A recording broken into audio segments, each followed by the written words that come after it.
Hello, everybody. Let's see if this works. Are we live? We might be live. We might be live, folks.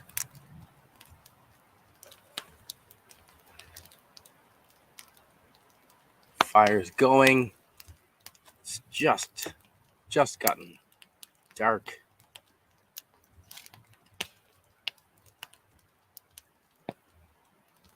Yeah, I think we're live.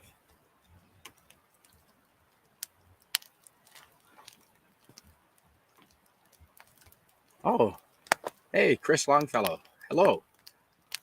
Thank you. Yeah, it's been a good birthday so far. Hopefully, the volume should be good. Hopefully, you can hear me okay. Got the fire going.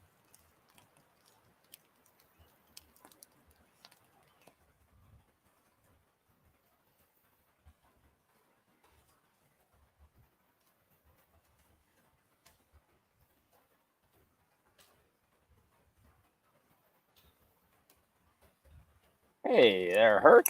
Good to see you, man. Yeah, welcome. Just started the fire. A little scary how quickly that went up. That really took off really quickly. But fortunately, I've got the hose here. Yeah, we've got Herc 130 in the chat and Chris Longfellow. Welcome to both of you. I know Tiger Stripes said she'd be checking in later, and I was just streaming with Tony Stark, and he said he was going to be wrapping up his stream in about 15 minutes, and he'll be coming on over, possibly singing. But yeah, I just started up the bonfire and had to get the hose out. It got a little out of hand there for a minute. Fortunately, we got her going. Bear with me. I'm just gonna stoke it up here. Hopefully, you can see the fire okay. I'm just gonna stoke it up here a little bit.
Hey, Scotty.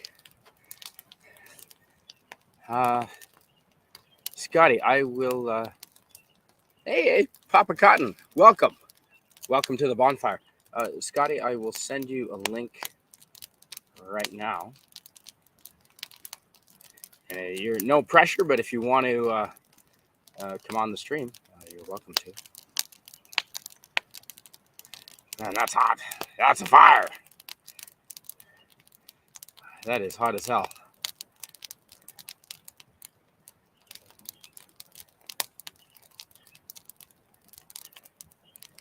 Okay, let's see.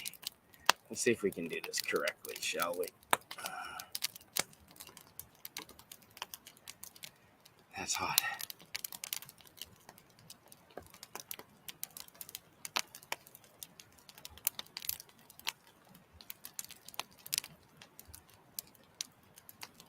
That is hotter than it looks, folks. That is a big fire.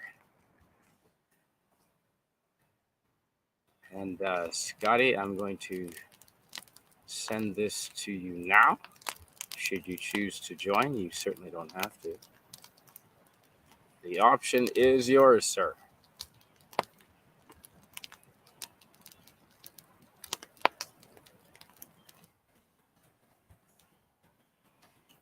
There we go. All righty.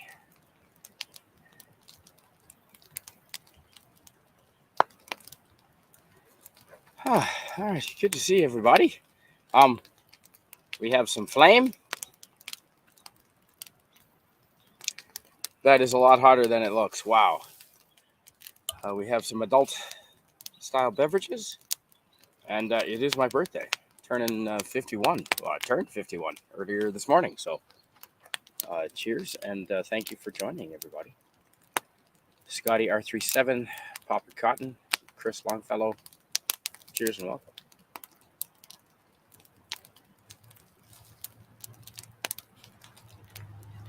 Oh, that's tasty. That's a fire. Wow.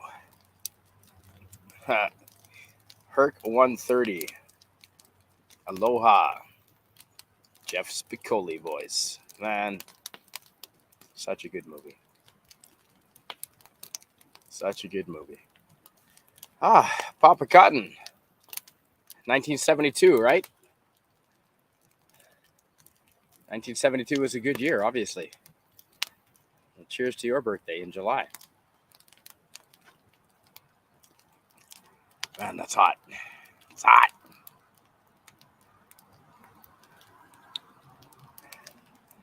Skogly. Welcome, Skogly. Good to see you, man. Welcome, Skogly. Welcome to the bonfire. I just lit my backyard on fire here. So it got a little out of hand. I'm not going to lie. It was a little excessive there for a minute. But I got the hose, or in Canada, as we say, the hose. I get the hose. And I'm going to spray the back bit there so the whole hillside doesn't catch on fire. I'll be right back.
There.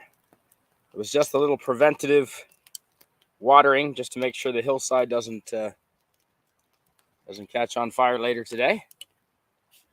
Oh, Scott, look who we have, folks. We have a guest.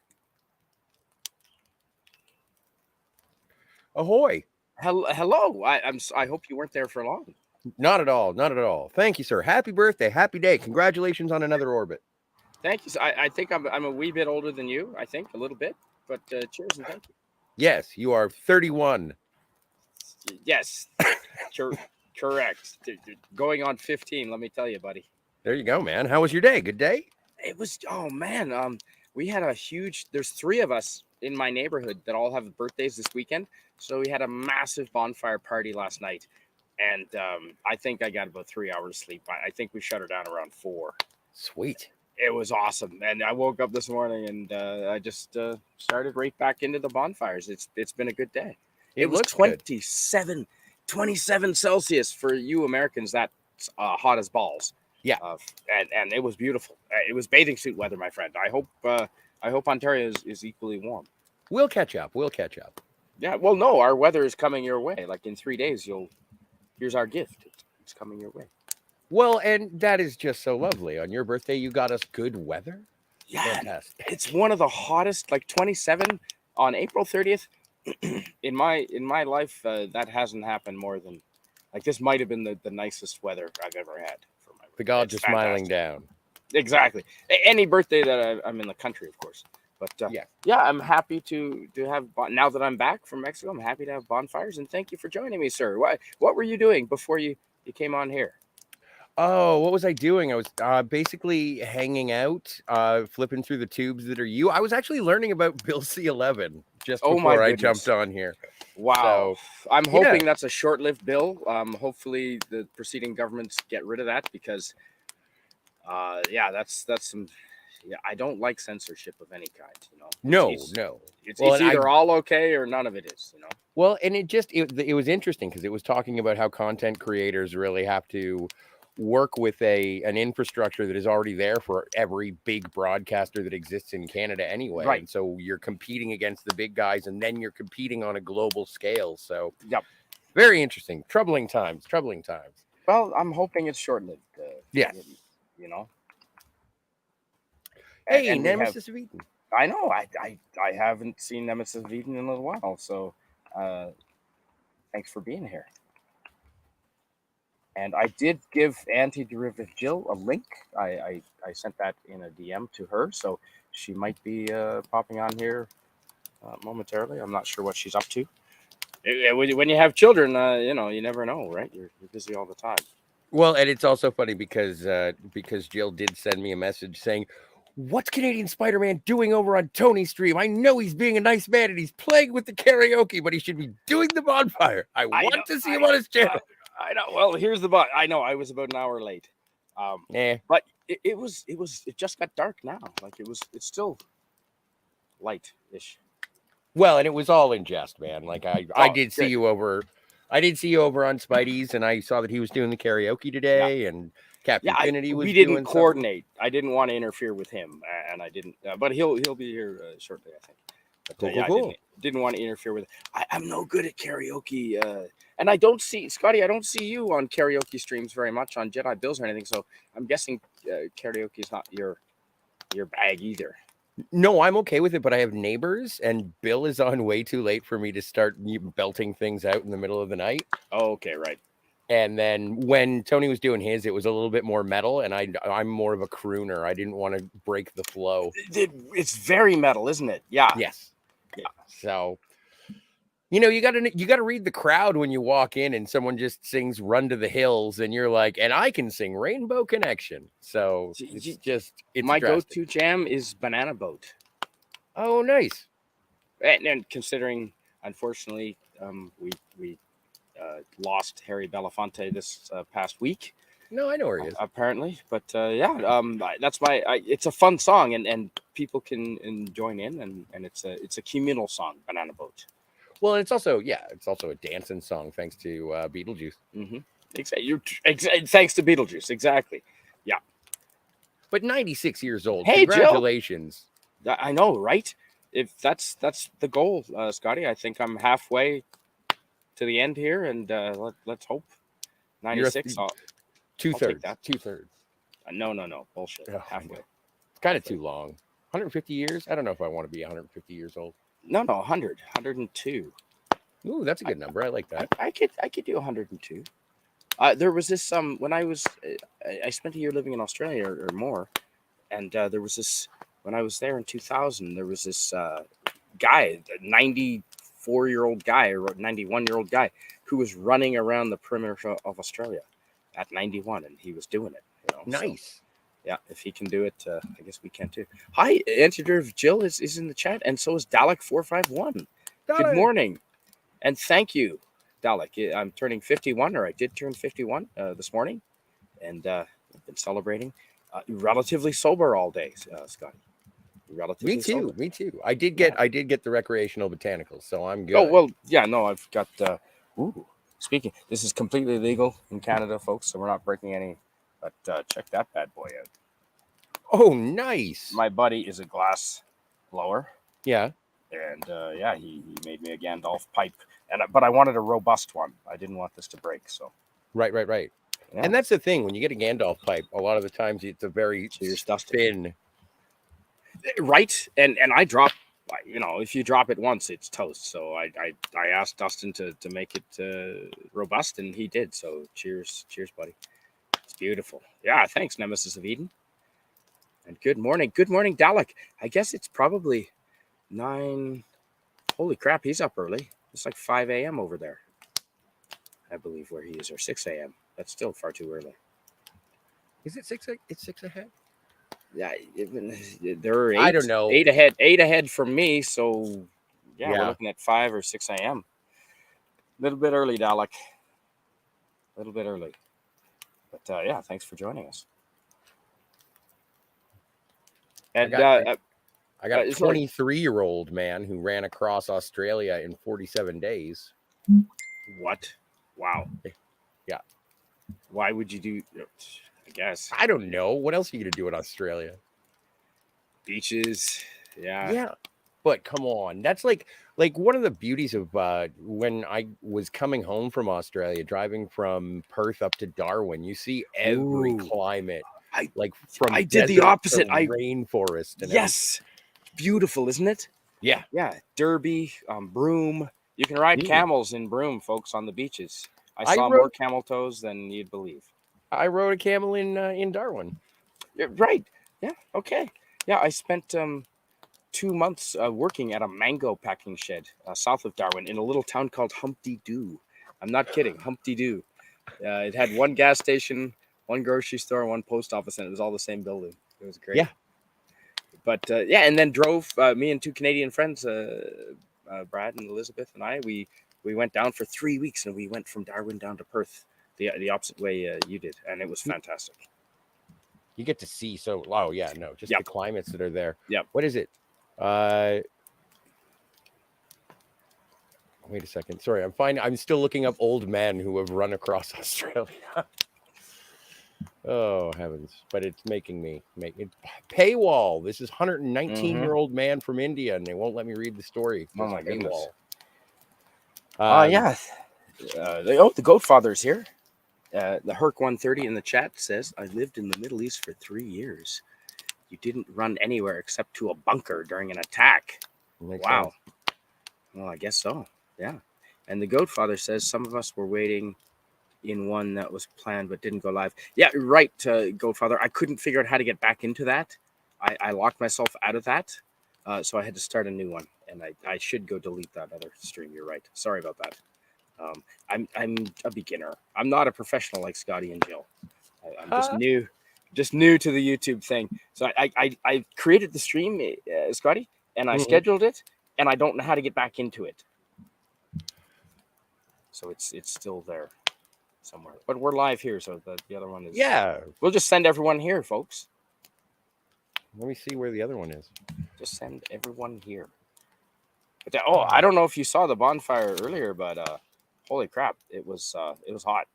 Well, I saw you doing the responsible fire control, and so that was good. It was looking quite big. It got a little at my neighbor, actually. She came over. Shout out to Victoria. She came over and, yeah, it's like, boy, that's a fire. Yes, it is. Indeed. Yes, it is. It certainly is. Oh, I see. Okay. Yeah. Okay. Here we go. Yeah, I'm new to the YouTube. There's a lot behind. There's a lot to hear behind this. This whole YouTube thing. It's not as intuitive as people would think. You know, there's a little bit to this. So here we go. And there we go. Here's the real party. Yes. All right. There we go. And I'm gonna And put Jill's that in already the on it chat. as well. Okay, good. Yeah. So how was your weekend? It was a heck of a week. Oh, there you go. Awesome. Thank you, Scotty. Oh well, that's the I should probably take that one out because that's just the link to get on. Oh well, either no, you can leave that on. That's fine. Are you sure? Cool. Yeah. I If any mistyped. jackasses come on, we'll just we have bouncers here, right? It's true. We'll just Some of the best. Exactly. Oh, thank you. Thank you, the Goatfather. The Goatfather says, I posted the link to this one in the others chat. Thank you. I did the same. I couldn't figure out how to get back into that. I mean, I can see it from the YouTube end. I can go and I can watch this is a stream and it's coming, but I don't know how to get in to the actual like live. Like into this. Well, now there's not really much of it. Like if you go to the like, oh, what is it, YouTube Studio, you'll be able to delete it easily. But Okay.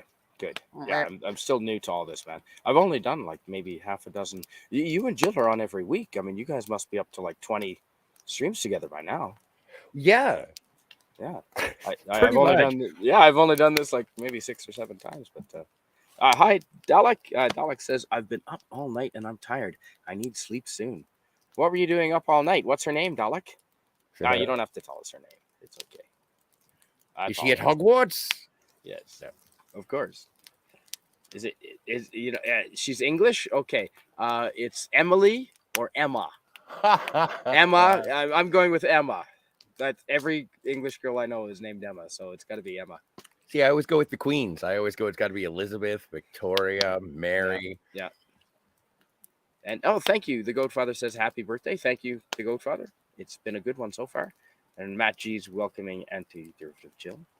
Welcome, Anti-Derivative Jill. You have a link. No pressure. You're welcome to join if you want. Yeah. So what? Hopefully, spring has arrived where you are. It's certainly spring here. Everything, the garden has been planted early. Everything's going well here. Well, it's getting warmer, and I don't have to shovel anything, so I'm happy about that. Good. Nice. Let me see. I want to find out. So today is April 30th. It is for another 3 hours here. Okay. April 30th, astrological sign. Taurus. Are you a Taurus? I have to find out what your horoscope is. It is. Yeah, April 30th is Taurus for sure. All right, let's check it out. I think it says there's going to be fire in your future. There's fire in your present. It's great. People are already a little concerned about forest fires around here because, British Columbia. Oh, yeah. It makes me almost, Scotty, like my parents are in New Brunswick. They're still back there. They still want me to move back to New Brunswick. Every time I go home, Mom buys like the biggest lobster to try and bribe me to move back home. Nice. But they don't, to their credit, they don't have forest fires. The last few summers here, the smoke has ruined August, most of August here. It's been no bueno. So hopefully we don't have any of that this year. And you don't really get forest fire smoke where you are either, do you? No. Unless it's on Quebec, maybe it's on fire or something like that. Well, I do live close enough to Hamilton that we have enough smoke, but not from forest fires. It's all just industrial. Oh, good. It's like tire fires. That's what we get. I was gonna say back in 1993-ish, the Quebec tire fire. It turned all of New Brunswick. I woke up and the sky was orange that day. It was crazy. Now, I remember the tire fire in Quebec. It's like a thing out of The Simpsons, but except it actually happened. If that's what you're referring to, I remember that. Well, there have been a couple. I'm not celebrating them. No, but I kind of chuckle because they started making jokes about like the tire fire in Shelbyville on The Simpsons. Right, and I was exactly. Like, hey, wait. No, that is Shelburne, Quebec or something. Yeah. Hello. Would you mind reading Disney Shepherd if you don't mind, Scotty? Disney Sheepherder says, "Hail, brothers, Canadian Spider-Man and Scotty R37. Howdy, the Godfather at Matt G. Good to see you both. Good to see you, Diz. Yeah, excellent. Oh man, I saw it. Sharktopus was on the local science fiction channel today, and Casper Van Dien was in it. You'll remember him from Starship Troopers. Man, he got yes, yeah. Oh, did he? Oh, Like, I imagine him to be sort of a cut guy. Like, he's a bigger guy. He Yeah. played Tarzan for the love of Pete. And Right. he was wearing Well, a collared Starship shirt, Troopers and he is a looked little like he was older. running around. Yeah, I Well, suppose so. Starship Troopers is like 30 years old by now, right? I guess. Still looked better than Patrick Stewart. No kidding. Yeah, I'm surprised he's still making more money than I am. Eh. Dollar451 says, "What can I say? Staying up all night is a bad habit of mine." Yeah, well, you talk to Emma about that, Dalek. Maybe you guys can reschedule. I tend to do that as well. So let's see. If you were born today on April 30th, you possess much in the way of common sense as well as a very practical nature. You have a straightforward manner, but you're also capable of great imagination. You can be quite determined, independent, and some might call you stubborn. Thoughtful Definitely. and considerate, you enjoy making others happy in small but important ways. Ooh, sure.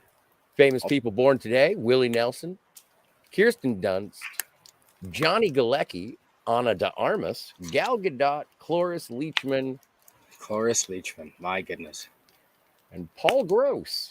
I saw her naked once on it. It was not good. Cloris Paul Leachman? Gross. Yeah. Never mind. Okay. Paul Gross. He was in that TV show about the Mounties, True North, right? Due South. Due South.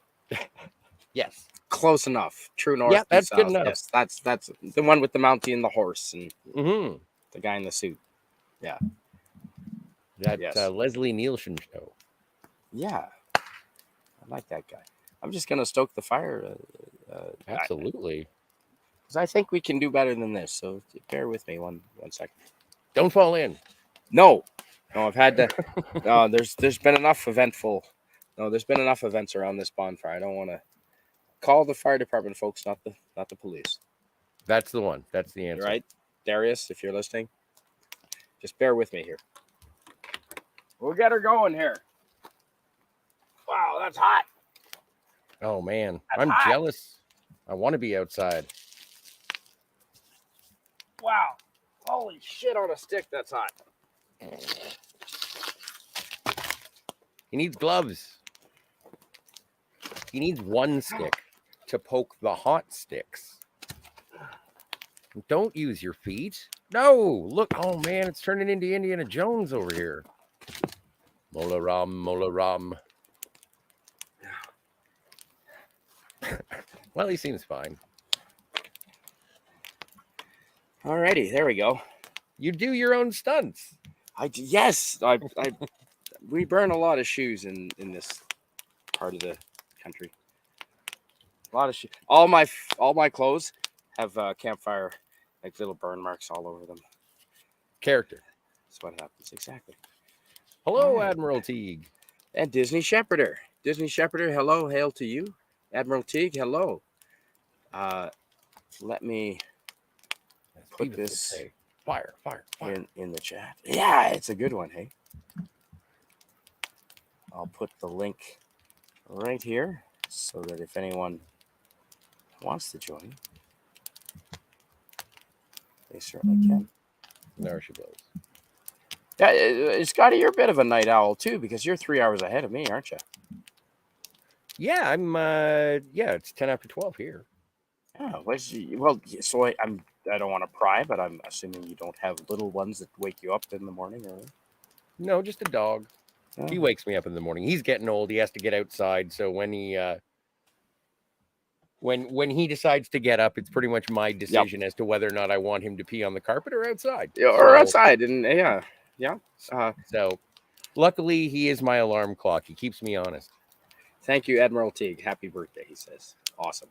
I had a cat, Scotty, that she wanted to get fed and would come and honestly put her paw over my mouth to stop me from breathing when I was asleep, and she would wake me up that way. That was just weird. A little unnerving, to be honest. Yeah. You'd wake up and you'd understand that she wants food. There you go. They did, yeah. When animals know what they want you to do immediately, they have a good way of getting it done. Yeah, well, stopping you from breathing is definitely, you're going to get my attention that way. Cats are jerks. Yes, but you know what? You don't have to go and take them for walks, which is I like that. Well, but that's like when I first got Snoop. People were like, "So how do you like him?" And I Your said, dog's name is Snoopy. That's Yes. awesome. The best thing the best thing about him is that That's awesome. he sits around when I want to. Yep. And I walk around when he wants to. So we, Oh. again, it's all about compromise and trade. Right. Yes. Yeah. Exactly. And dogs are cheaper than wives. So congratulations. Nice. Well done. It's true. I didn't have to buy a ring, just a collar. Now, it's been a pleasure having you here, Scotty. Just me and you, but we have a couple of guests. So if you don't mind sharing the stage. Party. Hello, Tony. Happy birthday! Happy Thank you. birthday! Thank you, gentlemen. I'm gonna go pee. Hey guys, Why would you Canadian do Spidey, that? that looks so serene. It's beautiful here, man. The hillside almost went on fire earlier. It got a little out of control. Are you in Mexico or Canada? No, I'm in British Columbia, in the Okanagan. You'll be anywhere at the United States, just like jump right over it. No, you know what? I would move to Texas in a heartbeat. If Really? I think so.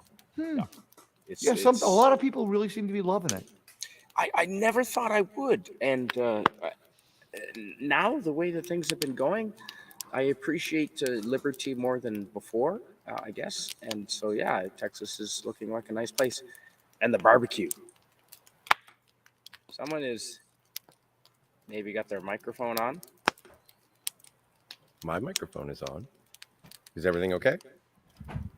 No, I'm wondering if Tony has his mic on and we're getting an echo. I do, but I had to go pee. Yes, you informed us of that. Thank you. There now the echo's gone now, isn't it? Perfect. Yep. Hey, there you go. Bert Young. Tony, I just muted you. No offense. Just hoping you can. Hello, Admiral Teague, once again. Oops. Yeah, Admiral Teague tends to self-kick. It's that kid keeps me from getting too crazy. Nice. Yeah. Thank you for joining. I hope you're not pulling you away from anything. I'm not sure what you were doing before, but thank you for joining us. No, opening came up. Tomorrow I'm gonna be free, so like I slept in today and I had nothing going on, and I was happy to see that there's a chance to come help celebrate your birthday. You've always been super cool. I love your contributions to the world of Twitter, making Twitter a better place. One tweet, one direct message in the chain at a time. This is a great crowd. We've got a good network of friends here, so. I like I'm proud to say that I'm friends with everyone here. Yeah. To be surrounded by such a fine group of men. And would you mind reading this? Anti-derivative Jill, our good friend in the chat, says yes. Call the fire brigade, not the Mounties. Noted. That's true. Yes, last time the Mounties showed up.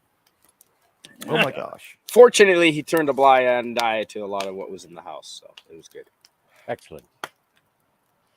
Dudley did right. I think Yes, exactly, Scotty. Scotty, would you mind reading Dalek 451, please? Dalek says, tired, Jill, need sleep. Also, it's Spidey's birthday where he is, and it's my brother's birthday where I am. That's awesome. Dalek's birthday. Absolutely. Wish your brother. Older brother? Do you know? Does Dalek have an older brother or a younger brother? I wonder. I don't know. He strikes me as maybe the oldest. Dalek strikes me as an older child, so maybe he's the oldest. Happy birthday to your brother. And happy birthday to the Communist Party on May the 1st. Oh, dear God. My brothers, we all deserve free stuff. What's happening on the May 1st? Lost down the beat and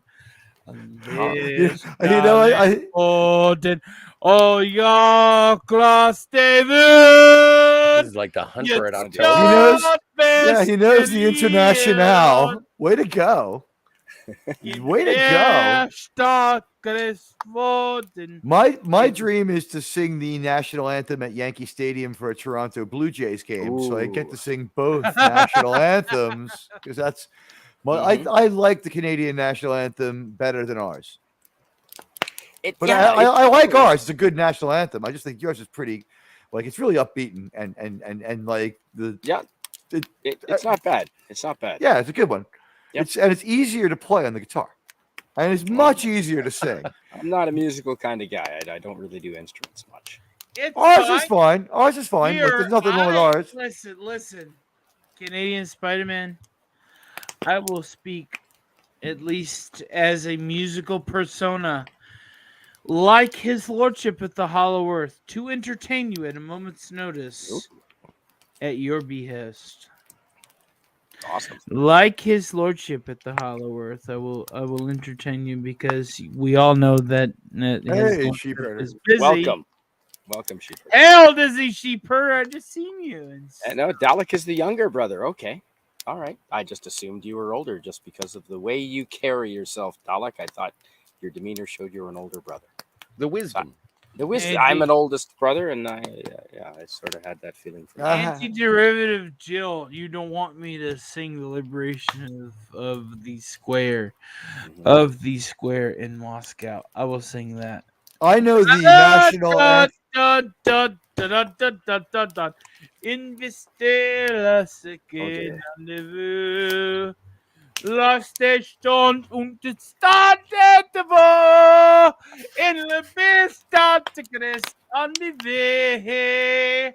What In language the is? stop and the stick last devo. It was peaceful, Scotty, until Lost may do. It's a party, man. Come on. I don't even know what language that is. What language is that, Tony? It's not Italian. Cardassian. It's Pig Latin. Ah, I speak it. yeah. I'll have you know, I'm a particularly. Let's talk. I have to say something really quick. I in no way meant to say that America didn't have the best national anthem, because the best national anthems are about beating up on the British and whipping their tails like we did. But you guys have a great one from the point of view as a singer. Okay. The thing is, also, I want to say the best version of our national anthem orchestrated is Jerry Goldsmith from Gremlins. I'm sorry, from not Gremlins. What's the one with Poltergeist? The beginning of Poltergeist. It's actually a really good national anthem. It's the In Bracaste land. It's better than any of the ones John Williams has done. When they've done the same song, that's the only song that both of them have done. The Jerry Goldsmith national anthem is clearly better. Which is seriously just something tuned in C flat. It's the national anthem in C flat on an orchestral. It's not that hard. Dun, dun, dun, dun, dun, and then the anthem ends, and I go. That's how that goes. It's the invert stage. Yeah, but like he does some really nice things, like the Rocket's Red Glare part.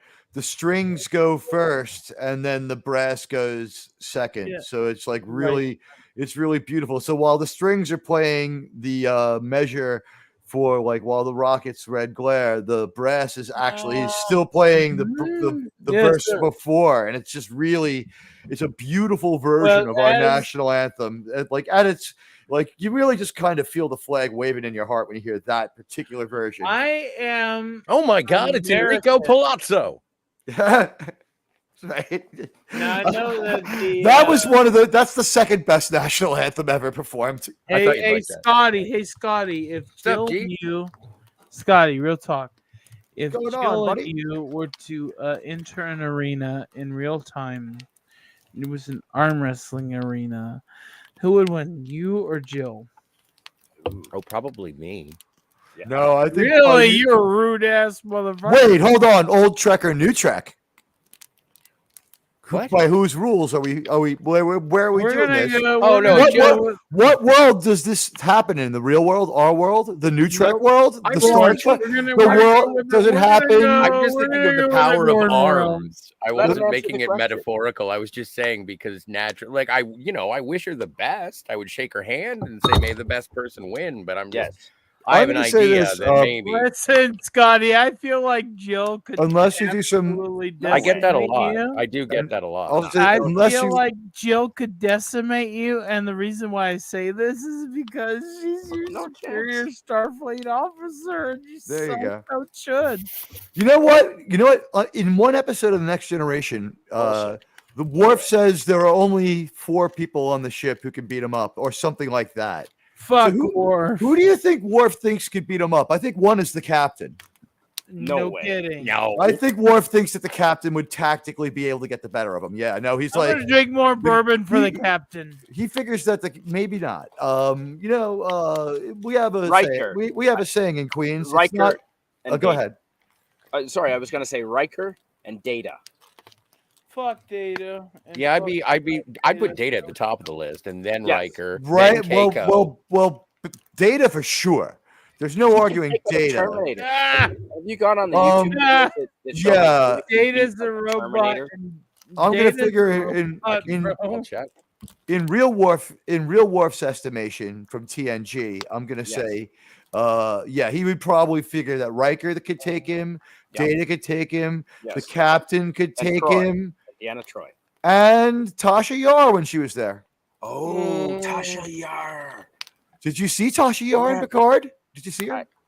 I In was Picard? in love No, with she Tasha wasn't. Yar for so long. Well, it was really low res, but one of the Trojan horses that Data the- gives Laura when they create Beta Right. is it's so low res that they don't have to pay her, and she even confirmed she wasn't going to be in it, and then they went and did that, and I just felt it was the wrong way to cut corners. Very inhumane of the New Trek people, but I'm on record of having a contemptuous I opinion. honestly feel like Jill could take Scotty and I got that, man. No, Jill no. I Jill don't- could take Scotty not and take a man, I'm sorry. absolutely Not gonna demolish him for the. Look at Canadian Spider-Man at 51. He looks like regular Spider-Man at like 21. Hey, Yeah, here's hey, where- hey, real There's talk. the Hey, real Canadian battle. Spider-Man. Hey, Right. But he doesn't Canadian tell us. Spider-Man's taking me. He has he's 2 totally- wives in Mexico and 1 in Canada. Canadian Spidey. I'm gonna tell you right now. Do you want me to suit up for you for your birthday? I'll tell Would you? If it's not too much trouble. Oh my stars! I I know. will- and I will- garters. Don't forget I the will- garters, Scotty. They're the I will most put the armor on. Do you want me to put the armor on? Yes, Do you want me- please. If it's not too much trouble, yeah. Okay, So, brother. I got a parcel mailed. My mother, thankfully, sent me some birthday presents, and it was a box. and Okay, I okay. thought it was a star. I will put the Oh. armor on. It wasn't for a you? box. It was a Turn box on of my socks. camera and show you the hard work that I put Okay. to my 3D printer. And Yeah, Admiralty can take this to the bank, as well as Disney Sheepherder and Scotty R37. I am 3D printing to His Lordship at the Hollow Earth a helmet so he can do what he needs to do without taking his precious helmet, the one that he took from the stage. Because to be fair, his lordship at the Hollow Earth, the only helmet that he has is the helmet that he has. So I'm making. No. Oh, he tried to turn his camera on and everything. Yeah, I guess. Oh, hey, Jedi Bill is here. We have Hey, some Bill. big YouTubers in the chat, folks. Jedi Bill. Totally. He's doing real. Bill's channel has really taken off in the last year that I've been following him. We meet again, Jedi Bill. Hello. Fantastic. Yes. Thanks for joining. And Disney Sheepherder. Well met, sir. I wanted to go and do karaoke, but honestly, it's probably better for everybody if I don't sing. I'm Scotty. I've heard you. Have I heard you? I thought I heard you do karaoke. Oh, I've been on Bill's karaoke nights Yeah, I once or thought so. twice. Yeah. Yeah, I thought. Okay. I'm not good though. I'm not. There's good. no real doll or dead hooker in Disney Sheepherder's place. So it's not really a party yet. I just wanted to point that out. No. Okay, I'm back. Hey, Tony, welcome back. Check your Twitter.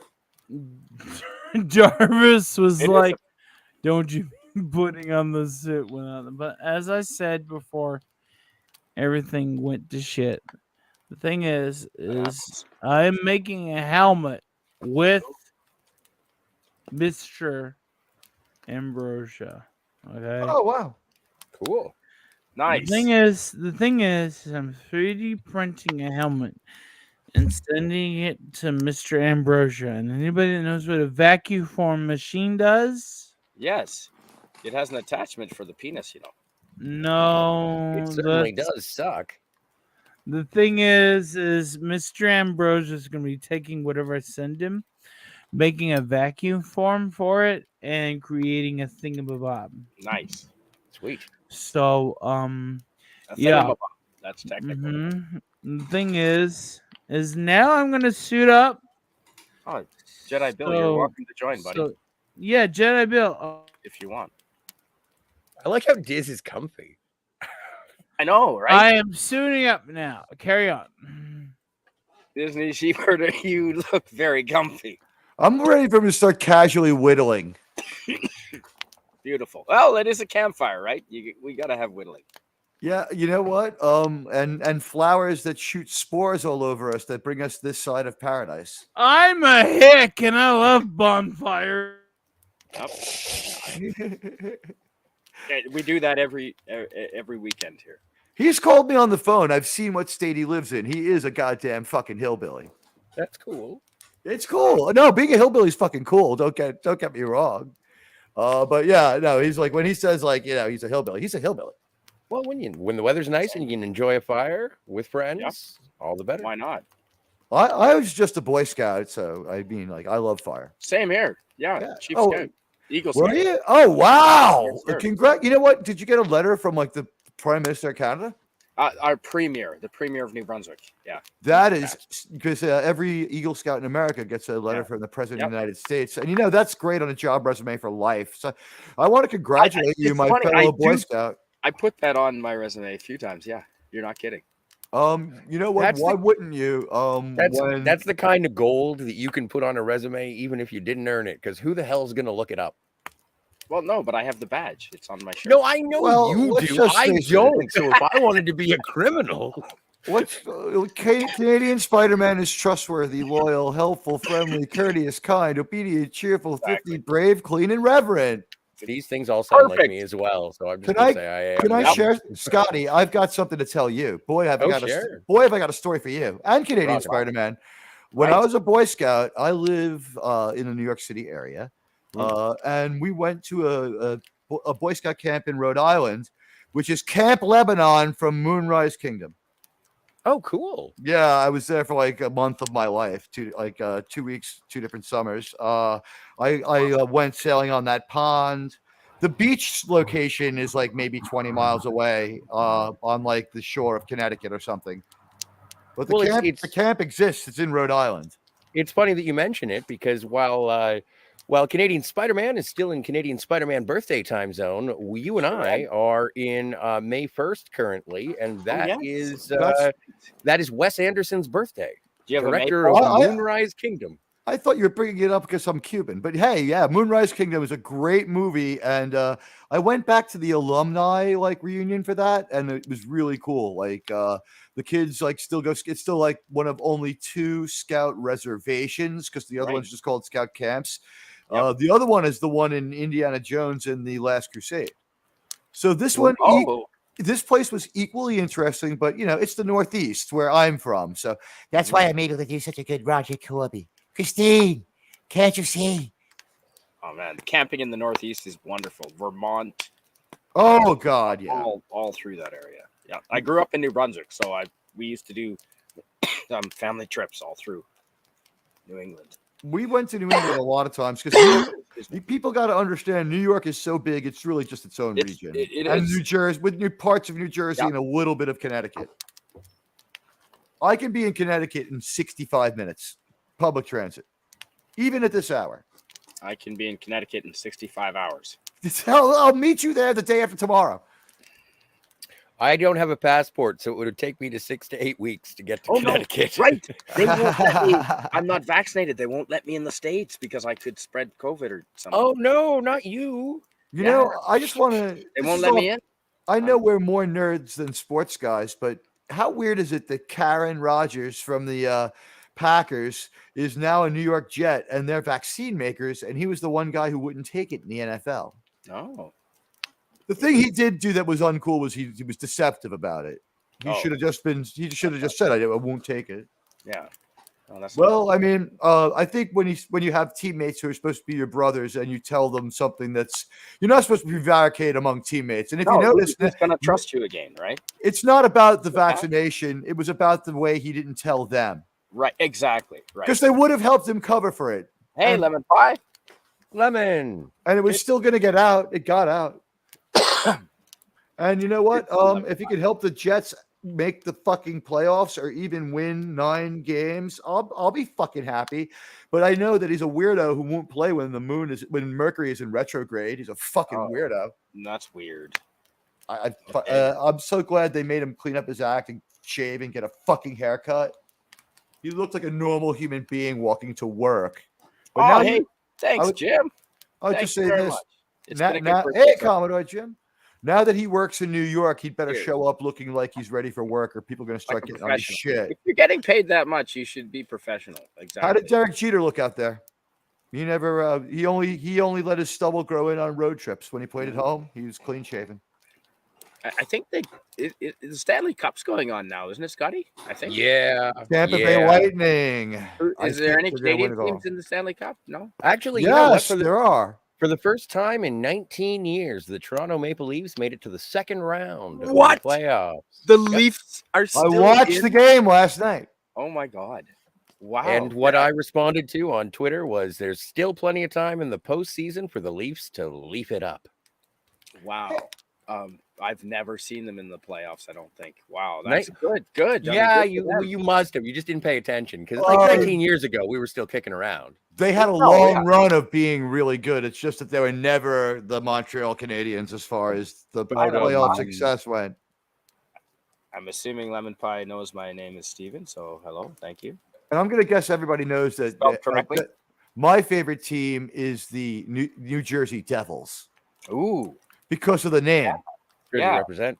Yeah, and also I have to be a bit of a fan of the New York Islanders because their new arena is in the town I grew up in.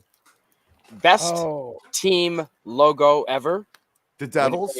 Winnipeg Jets. It's got an F-18 fighter. Yeah. Come on. It's an F-18 for Christ's sake. You can't beat that. It's a great logo. The thing that bothers me is that I think you guys have cursed yourself because I like a team called the Jets. Sit down. Let me tell you a story about.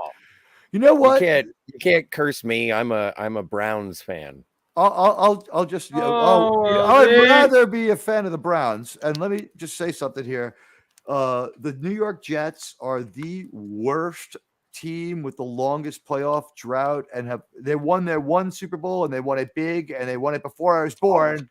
And it's going to be like the Boston Red Sox. I'm going to be like 105 years old when they win the Super Bowl, if they win. And I think in the next 3 years, they'll lose one is what's going to happen. At best, I can only hope. I hope to lose a Super Bowl in the next 3 years and be relevant. Hoy, Stephen Ransom. Hello, Stephen Ransom. He's been on Saving Star Trek. We need 98 more of those red balloons. The Super Bowl's in February, right? Yeah. The Super Bowl is usually in the end of January, beginning of February. Right, and that's when the nipples are the stiffest. Yes. That's the nipple in New York. Your nipples are mighty stiff. Although I'll say this: December might be the most pleasant month in New York. Really? Yes. People don't understand that New York City area is a good bit warmer than the rest of New York State by 10 to 15 degrees. This winter, it only went below 40 3 or 4 times. It was not a typical winter, though. Nice. It went down to 18 degrees once in the middle of the night. There was never anything frozen. It snowed once or twice, but couldn't stick because it wasn't enough, and it was too warm. It was annoying snow, like the schmutzy rain snow mix, but it was like it didn't stick. I've only had to bust out my leather jacket like twice this winter. Oh, shoot. I didn't realize. Okay. I'm sorry. I didn't realize. Let me attend to this right away. Sorry, Stephen Ransom and Jedi Bill.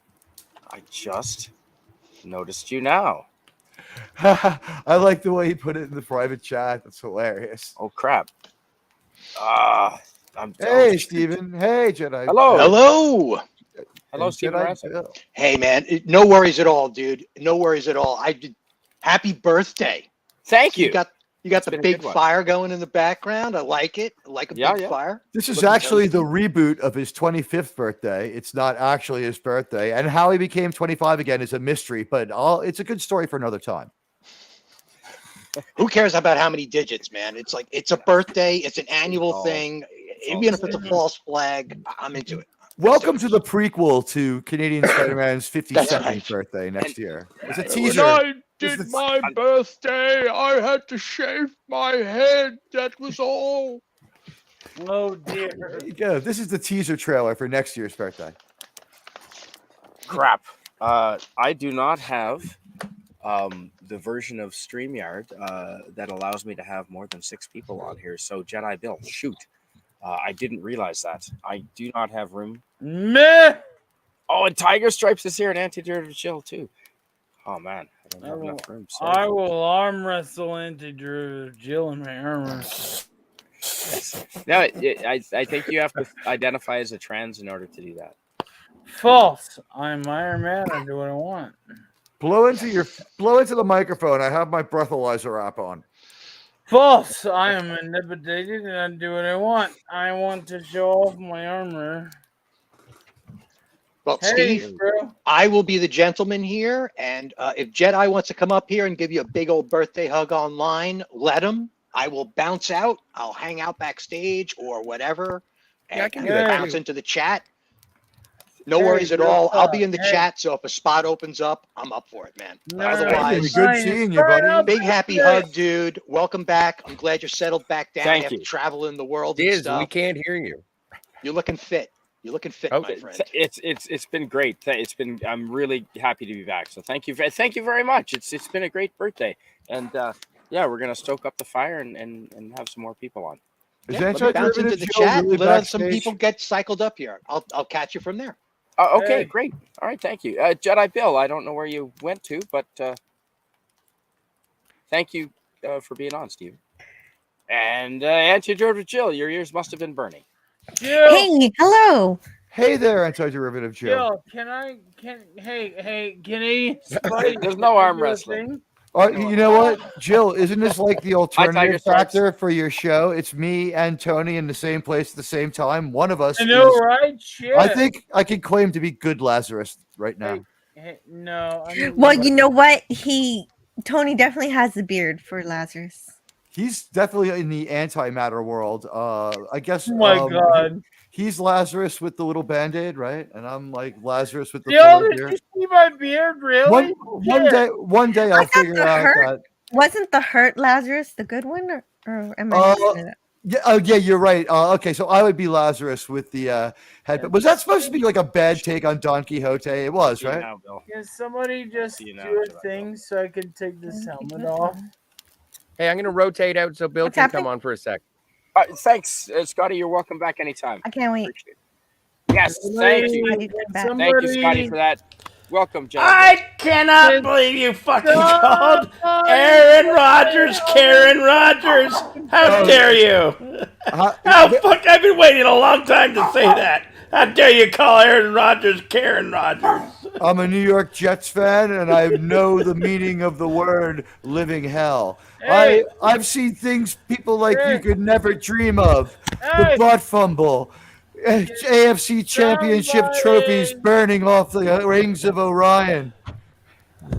All lost like tears in the rain. Balls. Tears in the rain. Happy Hey. birthday, Canadian Spider-Man. Yes, I happy entertain- birthday. Can I entertain Canadian Spider-Man with my hardware that I built? Yes. Yeah. We're staring at your chest right now. Okay, so we're gonna do a thingy. Okay. It's not my head. Oh Hey, my Jill, God. while Tony's armoring up and getting Jarvis booted, is the Doomsday Machine up and coming? Yes, that not next? this week, but the Wow. week after this week. I thought so. It's too bad it's not this week. I just found out I'm definitely That's free on awesome, Tuesday. Tony. Oh well. Oh well, sorry. That's awesome. Mexican next Iron time. Man. I'm looking forward to Guys, doing don't it. let Mike see that.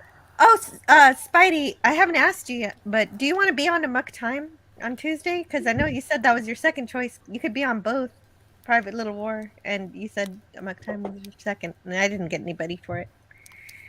Private Little War is a great episode. I own that one too. Oh, you can answer later. You don't have to answer now.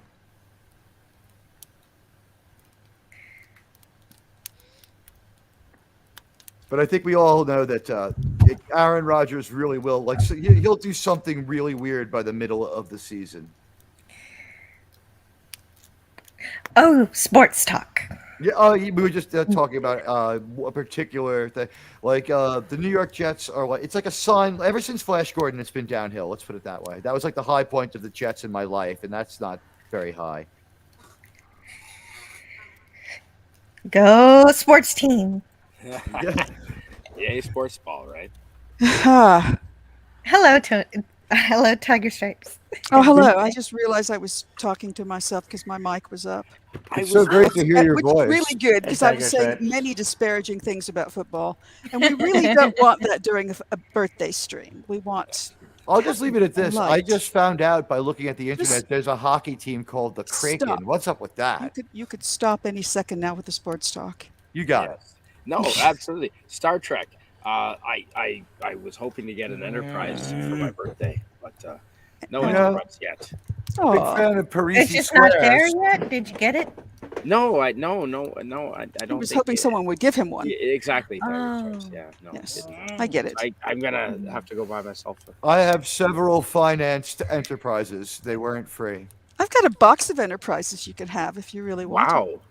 Well, yeah, What? they're like old How do you have that? styrene models in different scales that somebody gave me, and I tried to sell them on eBay, and people would say, "Well, will you take this?" But nobody actually ever bid on them, so you could have them if you wanted them, but you'd have to, paint them or something. Get them. Yeah, They're not fancy. Yeah, Canadian shipping is expensive. And I think our whole country's on strike right now. There's a big federal strike going on. So yeah, Holy there's gee, again? yeah. No, 150,000 federal employees are out on strike. So I That's don't not think good. nothing's happening up here. No. Why Good are luck they getting- striking? Is it some contractual? Yeah, I guess they want more money and It's in sympathy with the Hollywood writers. yeah. No, they have 507 demands, and I'm not sure the government's gonna. Are you serious? I'm not kidding. They have 500. According to the news channels I've been watching, 507 demands. Yeah. It's hilarious. Yeah. So. You know what? In your country, with the amount of commerce, isn't it the biggest single nation in the entire world?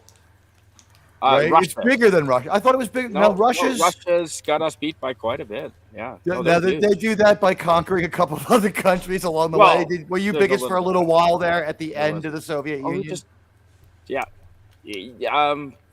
we are quite a bit smaller than Russia, actually. Oh, okay. I thought someone maybe at just the end of the popped Cold War you guys might have. Oh, Scotty's back. All right. Yes.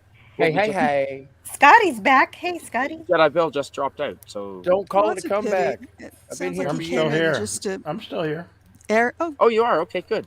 Jedi, Oh, Bill, okay. Hi. Jedi Bill is here I to wasn't sure. protest the use of his Aaron Rodgers joke. I'm sorry. I'm not supposed to bring that up. How's your voice, Jedi Bill? Have you been singing all weekend? No, not particularly. Just Okay. Friday and Saturday and a little bit tonight. So Yeah, I know that. I heard the heavy metal songs, man. That was pretty hardcore. Yeah, beautiful. it's what I do. I wept a little when he sang Meatloaf. It's what I do, man. I wish I could join you on the late Pop night. Culture Curator. Hey, Pop. But my neighbors hate it when I start screaming. Hello. Oh, are you an apartment? You're in an apartment of some sort. Of some sort. Yes. So when I start singing "Can You Picture That" from the Muppet movie, they're like, "Turn it down." Mhm. Oh, look, it's Carla Burton in the comments. Carla. Oh, nice. Hey, Carla. She's just recently become a fellow wrench for Doomcock. So And lemon pie. Yeah, Hey, and Carla. she's awesome. She's doing a great Mhm. job. Hello, Carla. yeah, no, she's doing all the work. Jill and I don't have to do anything anymore. It's great. No, I No. know. I know. I remember when I used to do work, and I'm Right? like, I guess that's what happens when you're in your rent. Yeah, you do that's all the right. work. Yeah. So is this like only a 6-person group? Is that the thing, Canadian Spider-Man? It is. If I Ye- spend a couple $100, I can upgrade to Well, have no, you I can more. thought pay. I thought the basic of StreamYard was 10. No, that's I think the paid No, for no, one. no, I would no, also no, say no, this no. on Fort Jedi gets Bill knows. really cluttered. But Jedi Bill No, knows. yeah, the basic version is you can pay $10, lowest $10. Oh wow. Okay. You also their free version, and then you could pay the professional tier. I play the middle tier right now.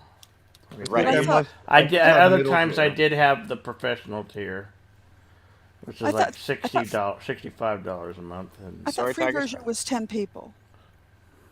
Oh. that's well, if you pay the $25 a month, you can. Oh, No, that I'm would be trying free to then. add.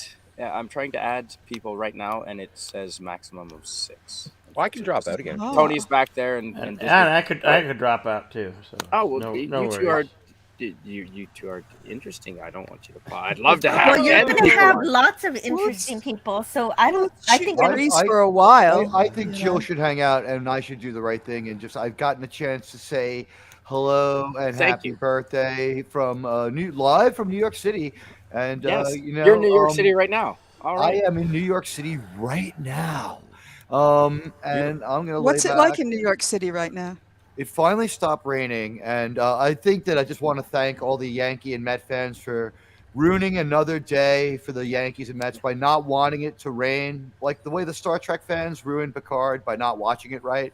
If the people in New York had woken up today with the right frame of mind, it would have been beautiful out, and both teams would have won. All right, But I'll- instead, I'll say 4 that. Major League Baseball teams didn't get to play. And I just want to say before I go, that last year, Aaron Judge had Oh, holy 570 gee. plate appearances, and the fans only cheered right 63 times, cheating him out of 507 home runs because the Yankee fans are just, obviously they're fascists. I love And cricket. with that, happy birthday. Thank you. It's been a great one. All Thanks for right. coming on. I Yeah, appreciate but you know what? I think this is kind of neat to have musical chairs, rotating panel. It is. It's- We can drop in and out, Hi. and just maybe after a certain amount of time we get out and more people come in, then we can come back. I'm thrilled to just have this many friends popping on. I'm happy to have more than 6. That's fantastic. So thank you very much for coming, everybody. It's been good. I'm just gonna stoke. If you wouldn't mind, maybe telling some jokes or something. I'm just gonna stock up the fire here. Dirty limericks, Jokes. anyone? 30 limericks. Yes, there once was a man from Oh, Nantucket. I think. jokes. Well, Did gee. you hear my niece? Oh, I was- saw was something cold last the other night. day. That made me laugh so hard that I almost blew chunks. Oh my dear. God.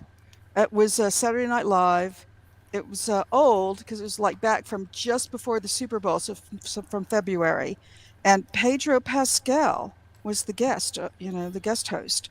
And pretty much every bit of it was hilarious, surprisingly so. But they had a fake commercial called Wing Pit.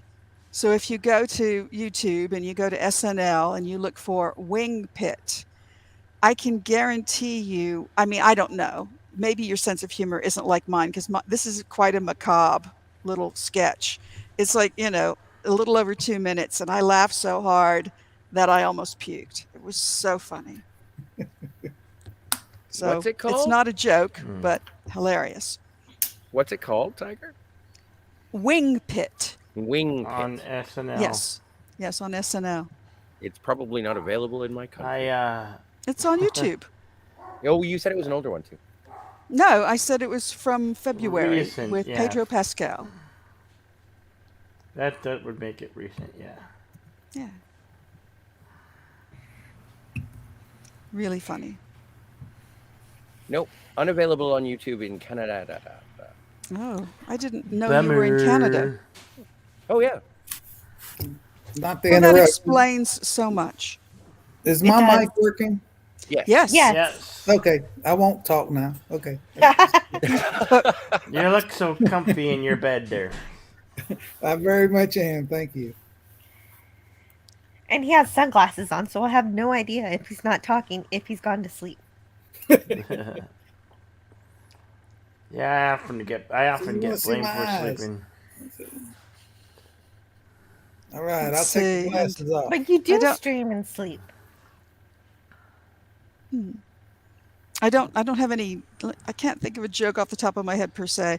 I've been rewatching Get Back because my Disney Plus is going to expire any day now, and I want to see all of that again.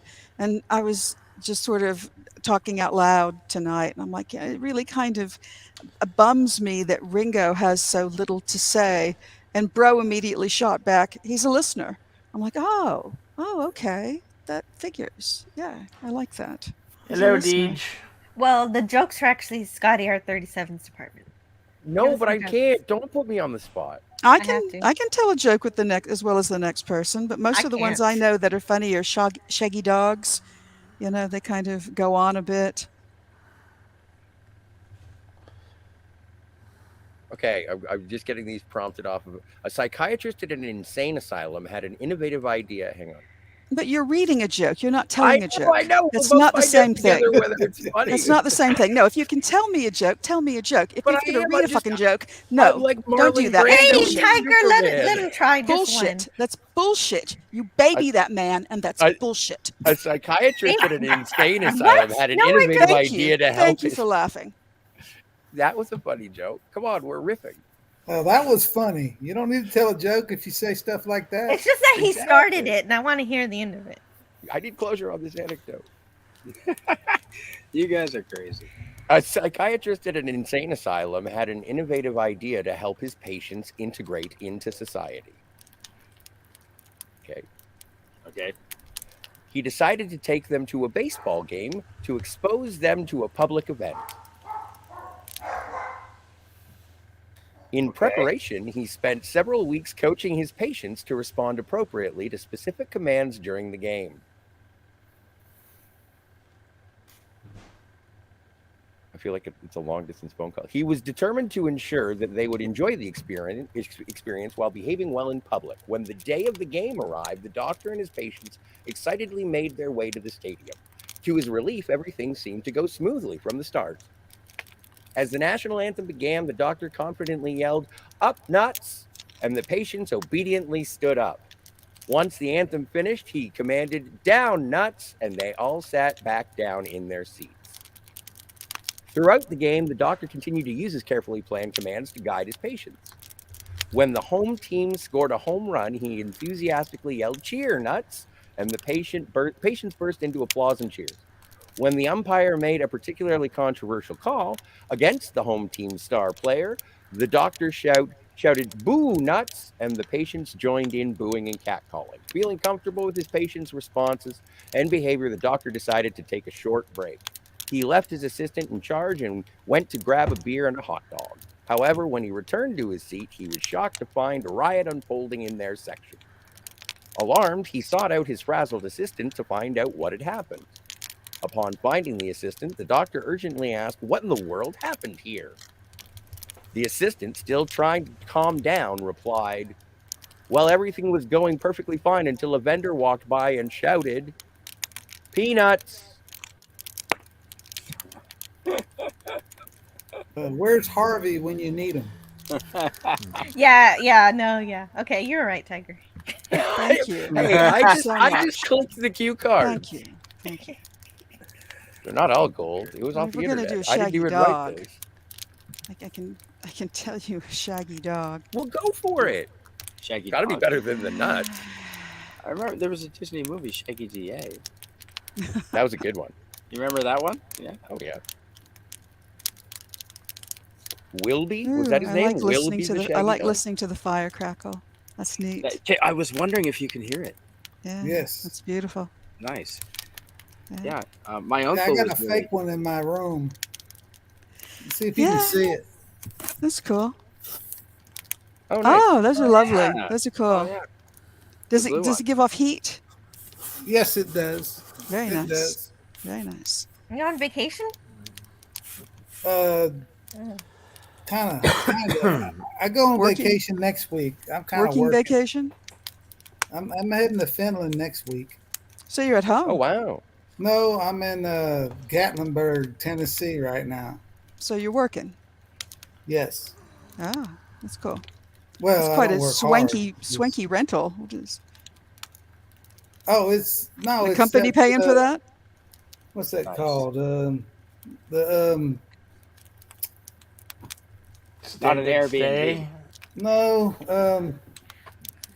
Who's that singer from Key West? Oh, Jimmy Buffett. Jimmy Buffett. I'm staying Yeah, at you're at his Margaritaville. place. Yes. Wow. Yeah. Nice. The company picking up the tab? Beautiful. That's it. No, I'm paying for it. Damn. Well, then you are on vacation. Yeah. Nice. Well, it's a tax write-off. So Nice. Working vacation. Nice. Those are the best. yes, ma'am. Yes, Very they cool. are. Don't you ma'am me. And I'm Tony- old, but Not, yeah. I'm not to old that. too. Trust me. don't you ma'am me. No. That many. Yeah, At that's this nothing. point, I've given up telling people not Hey, to call me Lynch. ma'am. I just let it happen. As long I as they know. don't- I as long get as they it. don't, as long as they don't call me mom, I'm okay. That's hard. That Yes. hurts. Ma'am like a ham and not mom like your mom. No, it's mom like your mom and not ma'am like your ham. That's how we're supposed to address the queen, but there isn't a queen anymore. And I miss her.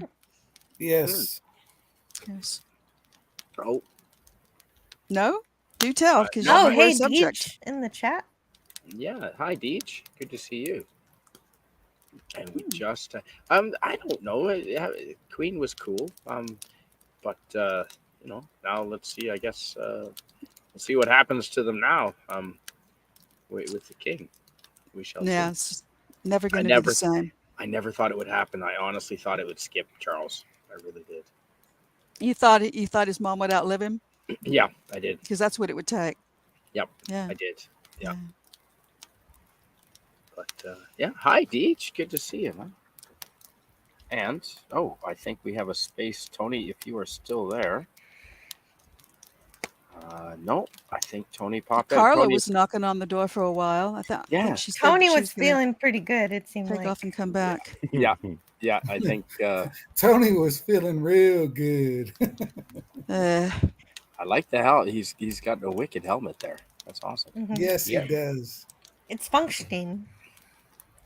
No, he's not backstage. so- Well, one does want one's helmet to function.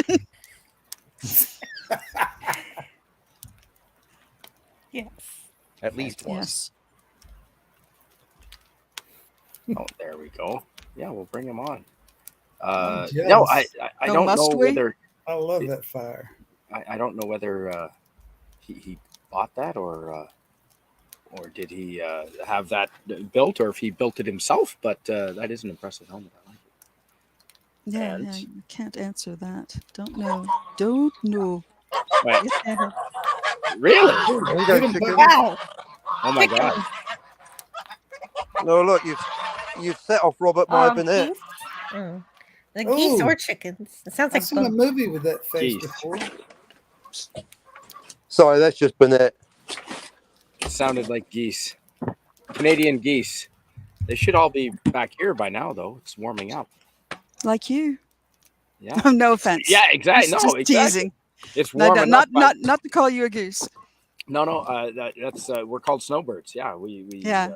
Canadians that go down to more Are reasonable you, climates. are you happy to be back? I am. Yeah, absolutely. Yeah. I'm quite happy to be back.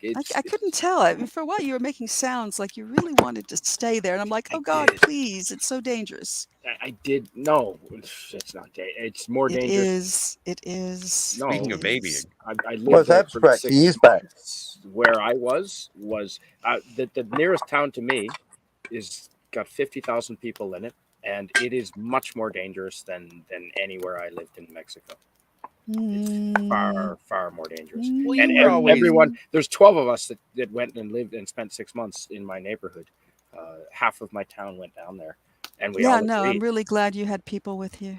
Yeah, no, I usually solo backpack. That's been my my life, usually solo. But it was good having 12 of us. But all 12 agreed that the next nearest town is far more sketchy than where we were.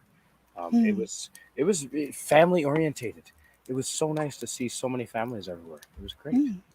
And When the you were Mexican saying people- throughout your travels, how safe and comfortable it was.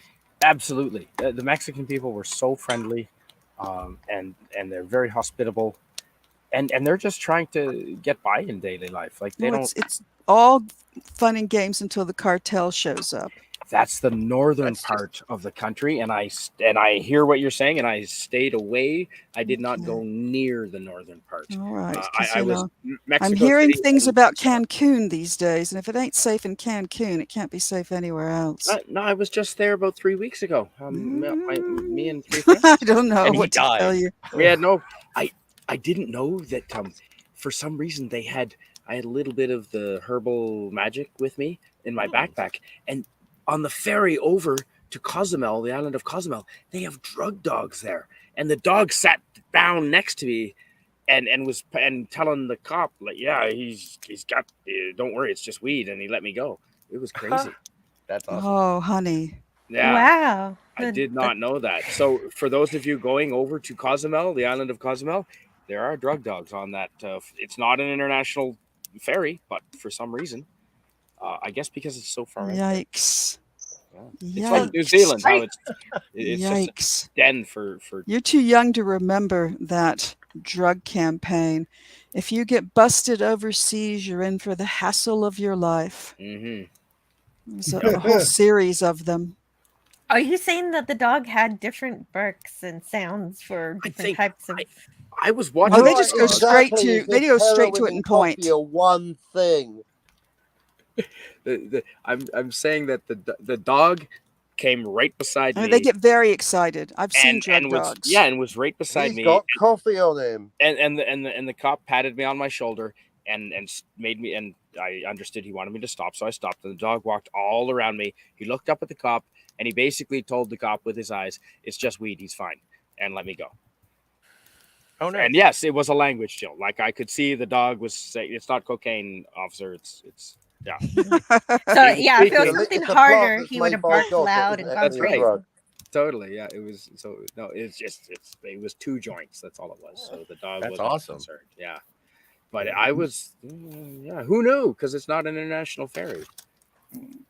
I know Mexico City. That's a big place. It is massive. It's Toronto size, Scotty. Mexico City is bigger than Toronto. Hell, wow. it's like its own country. Sprawling, massive. Yeah, I mean, just it's like Tokyo. Avoid the sinkholes. You know. Yep. No, don't do anything stupid. It's the same thing here. The same thing I'm in writing Vancouver. that down. Don't do anything stupid. Don't do anything stupid. I mean, they built that whole city in a hole. It's kind of like New Orleans. It's like a bowl, and they got the volcanoes out. I think east side. Right. Mexico City is built on a lake bed, and it's actually sinking. Some of the bigger buildings that are heavy, you can see they're actually sinking into the ground because it's a lake bed. Yikes! No bueno. No bueno. Like, yeah. That's no bueno por shit. What's that, Tiger Stripes? I said, "Es no bueno por shit." No kidding. Habla español, la mujer. Poquito. I did enjoy practicing Spanish while I was down there for 6 months. I thought you spoke it. Not badly. I know enough to embarrass myself. Yeah, poquito, mi amigo. But I was down there. I could habla a little. Yeah, I mean, I had a conversation for 2 hours with a guy that did not speak English, and we spoke about fishing and mangoes for 2 hours. You know, nice. Yeah. What else are you gonna talk about? Right? You can talk about fishing for a long time with a dude. Yeah. Admiralty want to hang says, out, communicate. You're good. Admiralty says, "Is Scooby-Doo considered a drug-seeking dog?" No, that would be Scooby-Dooby. Scooby Snacks. I always had my suspicions that Scooby Snacks were possibly drugs. There's some definite drug references in Scooby-Doo. No, there aren't. Just marijuana. Yeah, I always thought the Scooby Snacks were just what they did to satiate their munchies. So they were already baked? Yes. Oh, Okay. right. They hotboxed the shit out of the back of that van, didn't they? Hell yeah. That's why it's a mystery machine. You forget what you're doing as soon as you step out of it. Yeah, I've been there, done that.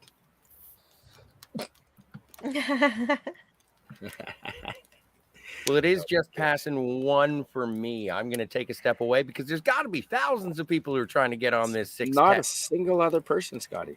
Oh, You encourage have to wait till them. Carla comes back. If Yeah, someone- He's welcome. right. Come up with better excuses than that, Scotty. No, Hey, I can't. I'm too tired. No, it's 1 a.m. where you are. I'll I step understand. out if somebody wants in. No I I know. worries. would too. We have no one wanting in.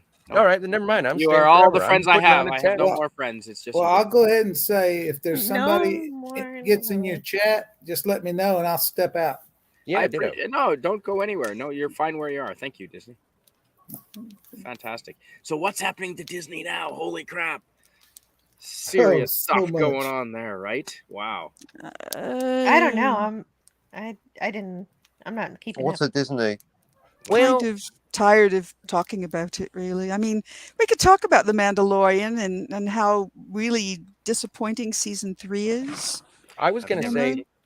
like, they really need Guardians of the Galaxy 3 to do something right now. Oh, it will. It will. It's Yeah. going to be really good. I think I'm Fact. actually going to go to the theater to see that. I'm going to. There's no way I'm Hashtag not. me too. Yeah. Yeah, I'm going to go to the theater. I haven't been to the theater for a year, so over a year. I haven't So- been since Maverick. Maverick Yeah, was me the either. I last. wish I'd gone to see that in the theater. I just saw that on a streaming service like a month ago. It was really good. Oh, I saw The Whale at the theater. That was good. Oh, I'd really like to see that. It sounds like a total bummer, but I still want to see it. It is, and it's a slow burn, but my goodness, it's well acted. It's just tugs at your heart, and I bet. it's emotional. It's like that Yeah. wrestler movie. Well the done. same director. It was well done. Yeah, And before that, I think Spider-Man was the last movie I've seen in theaters. Spider-Man and Maverick. Tony was sloshed. He said he'd given up drinking online. No, I on wish on I'd his gone to streams. see Spider-Man in the theater because that was really great. I'm gonna The stop. three But of he them was just together was streaming. insane. Matt G saw Return of the Jedi in the theater, apparently. Yeah, which is they're really cool. replaying a lot of old films these days because the new ones are such shite nobody goes to see them, so they Well, it's the 40th have to bring an anniversary. audience They're in. playing the new version of the old movie, which is also shite, with fucking Hayden Christensen taking over from Sebastian Shaw as Anakin Skywalker, thus ruining the key conclusion to the whole 6 movies. Yeah, but if I had Yeah, an option to see it in the theater, I still would, even with Hayden Christensen. That's a deal breaker. Fuck that version. Yeah, Hey, I did. Yeah, I saw Jaws and Smokey and the Bandit the other day. Nice. Yeah. I saw Smokey and the Bandit in the theater, like 6 years ago, 5 years ago, for the first time ever. I had never seen it before. Oh And my they were God. repeating it in the theater, so I actually went to the theater to see it. So I do like it when they show them old classics. yeah, that's really cool to see them on a big screen. Yeah, I saw the original Halloween. That was good. Still haven't seen that one. I'm not really into the slasher picks. Not Yeah, my but it is not a my jam. classic. So, So they say. I'll have to trust you. well, I'll just say that all the other ones pale in comparison. I bet. I wouldn't mind seeing some of the Nightmare movies one of these days, especially the first one. I'd like to Oh see that yeah, sometime. Elm Street. Shoo, Yeah. good stuff. Yeah. Those last 2 comments work very well together. Pop Culture says, why support Disney at all? They promote grooming kids. And then Teague says, I think I'll see Return of the Jedi tomorrow. I like Jedi.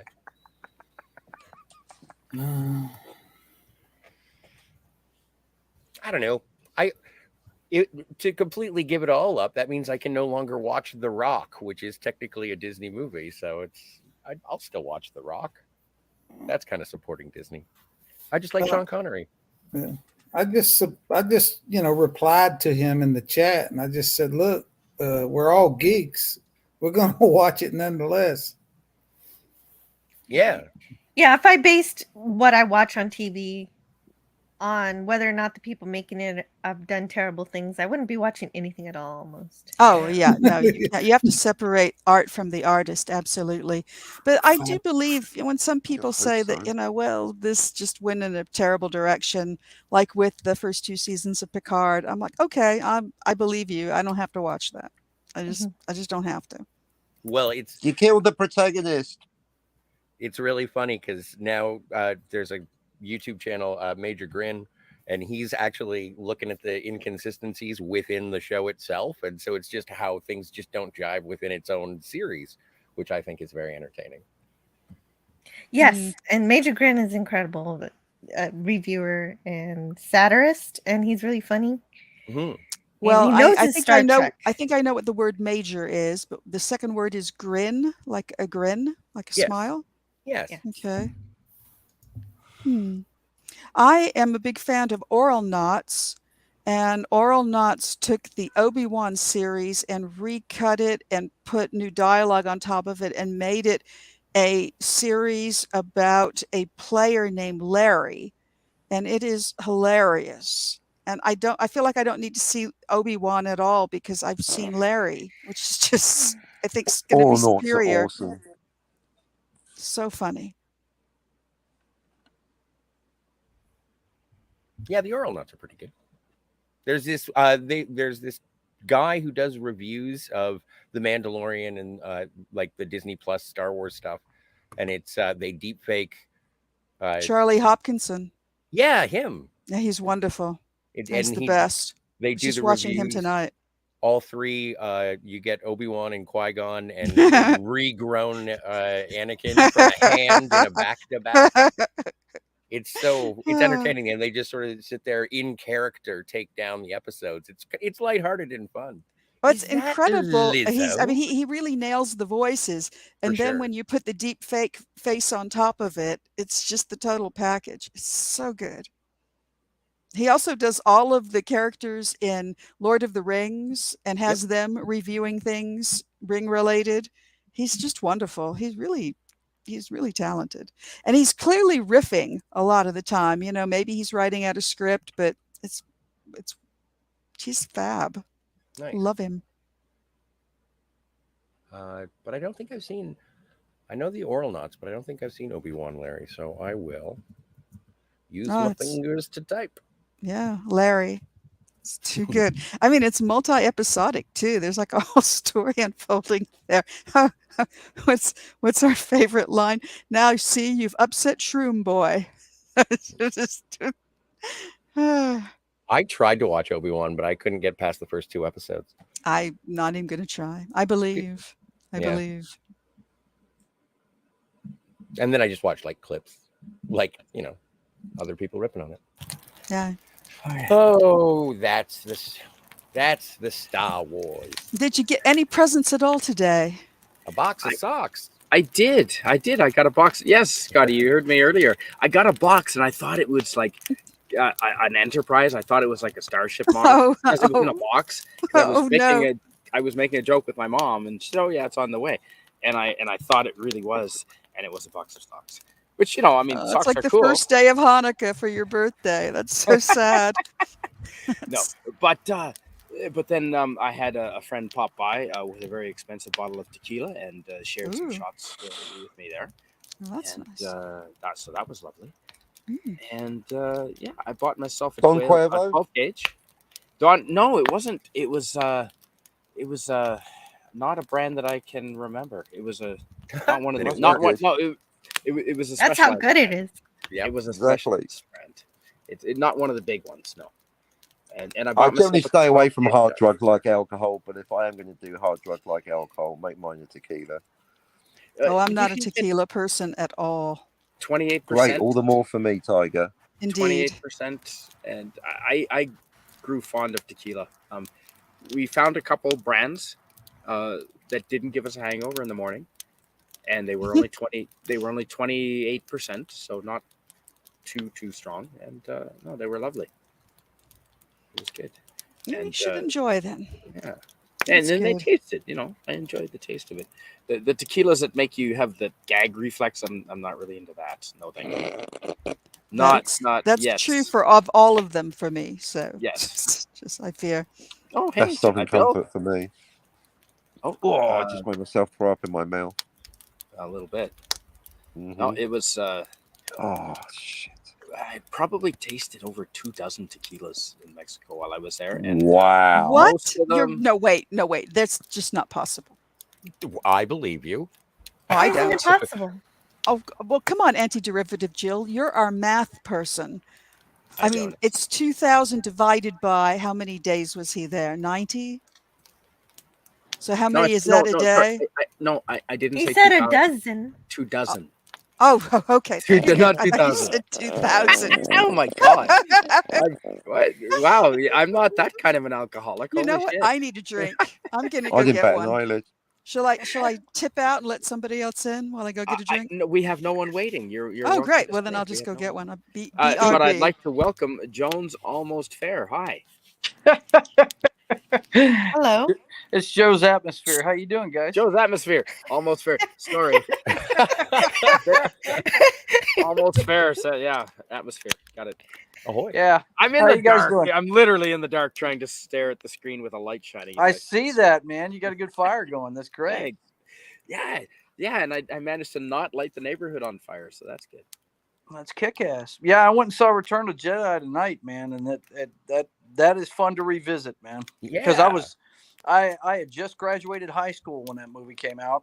Right. And it was the best. I got to tell you, hands down, the best movie experience I've ever had was the first time I saw it, because I was visiting a friend of mine, my aunt down in 1983. I was about to join the Army a few months later, and was taking the summer off before I joined, and we went to see it, and my aunt dropped me off in front of the theater, and there were 80 people there already. You know, it was the days when the movie started at 2 on opening day, and you had to be there early. Mm-hmm. You know, I remember lineups around the block. Yeah, I mean, every time one of the characters came on screen for the first time, people lost their minds. And when Darth picked up the Emperor and threw him down that hole, I mean, that popcorn flew in the air and people lost their minds. It was awesome. I mean, there was nothing like it. And I took my wife to see it tonight, and I tell you what, man, watching that, it really, brought me back. I wish they would release the original without the updated CGI stuff in it. You know, throw Lucas in jail. What are we talking about? Yeah, the Star Wars. But yeah, it was fun. I tell you, those matte paintings they used for backgrounds, they still stand up today. They really do. Peter Allen Shaw. Great artist. Tiger with a detail. I think did he not win some sort of Oscar for? I'm not sure if he didn't. All I know is I wish I had the one he painted of the Millennium Falcon when Lando's talking to Han before they start the mission at the end of it. That is a beautiful painting. I mean, it looks real. It's crazy. The version that you saw had the Force Ghost with the young Darth Vader, Anakin. No, yeah. Of course, it had Anakin Skywalker. Yeah, it had Hayden Christensen at the end of it. Well, let's don't get all worried about it, because honestly, if life was fair and good and right, it would have been Dave Prowse. Right. So let's don't get our panties in a bunch. David. Well, no. When he took off his helmet, it was Sebastian Shaw, and when it was actually in the cloak at the end, but it should have been Dave fucking Prowse. Yeah, but I'm just talking about what was. I mean, we should have been. That should have been Koo Stark. They should have got all three of them back together for this latest Star Wars. Go around the mulberry bush on that. Three movies building up to who Darth Vader is. This is the crescendo of 3 movies, which at the time was all we had, even after the re-releases where they fucked up the numbers. The whole thing is about unmasking Darth Vader, and that is a beautiful, if brief, performance by Sebastian Shaw, echoed by the same actor as Anakin Skywalker, that ties everything up in a neat little bow, just how I like it, at the end. But along comes Lucas. We got away with it. Yes. George overthought everything, and he made mistakes, and he's aware he made mistakes. Well, if you'll allow me to build to a crescendo, he should know when to leave things alone. That's the thing. He makes a mess of it. Yeah.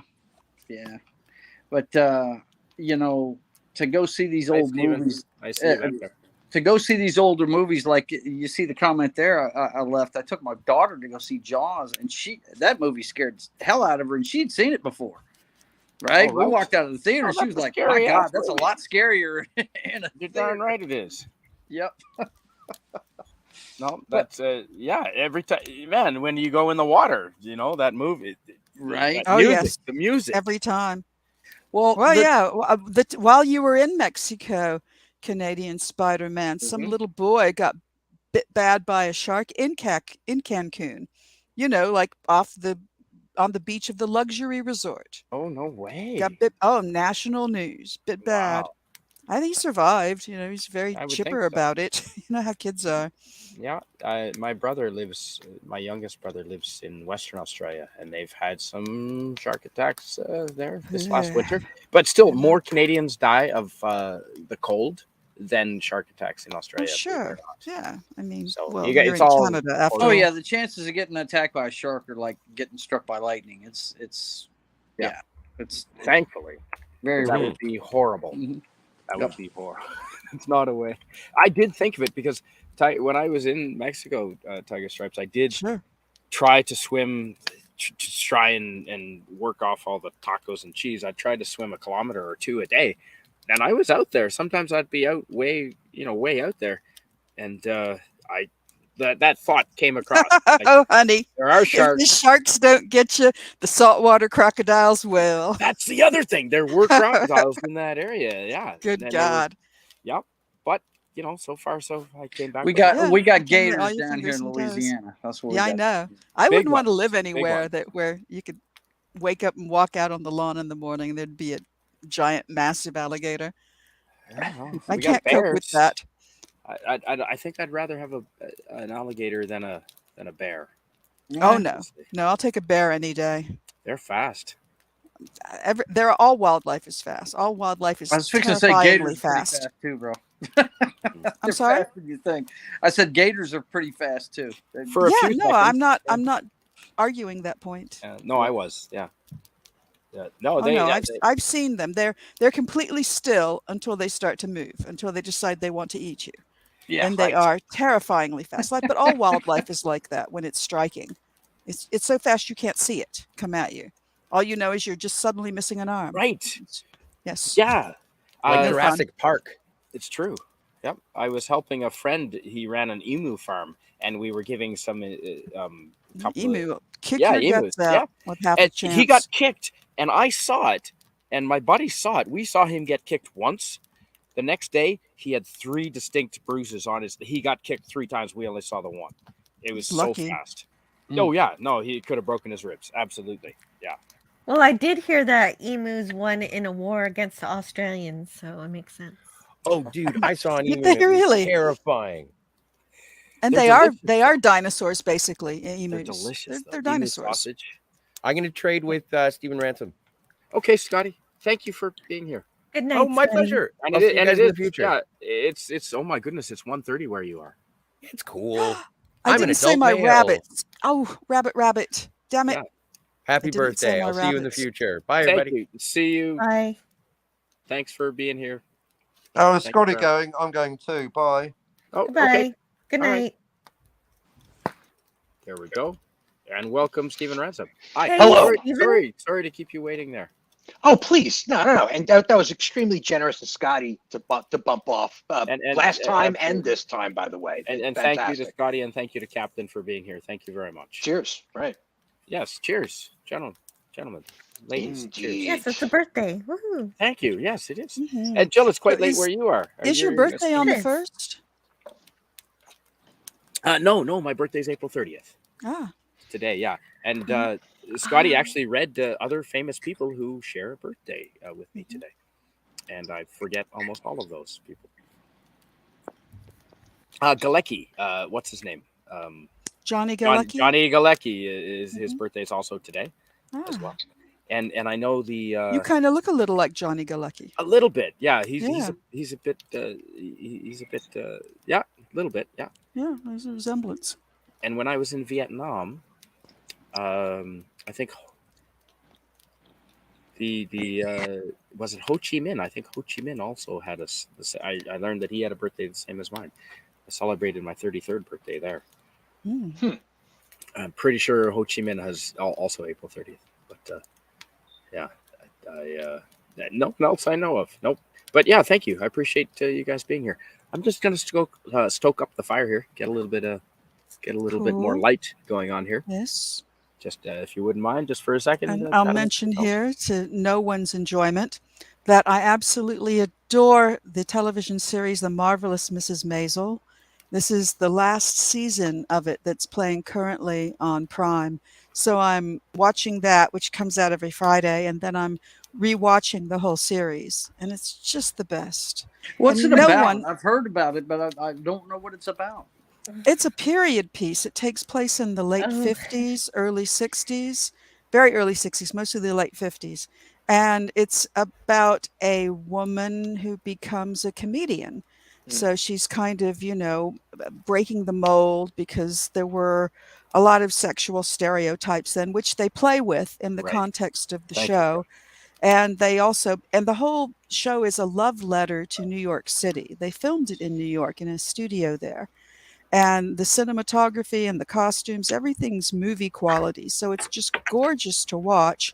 It's the same showrunners who wrote Gilmore Girls. So there's a lot of sparkling dialogue. The cast is boffo.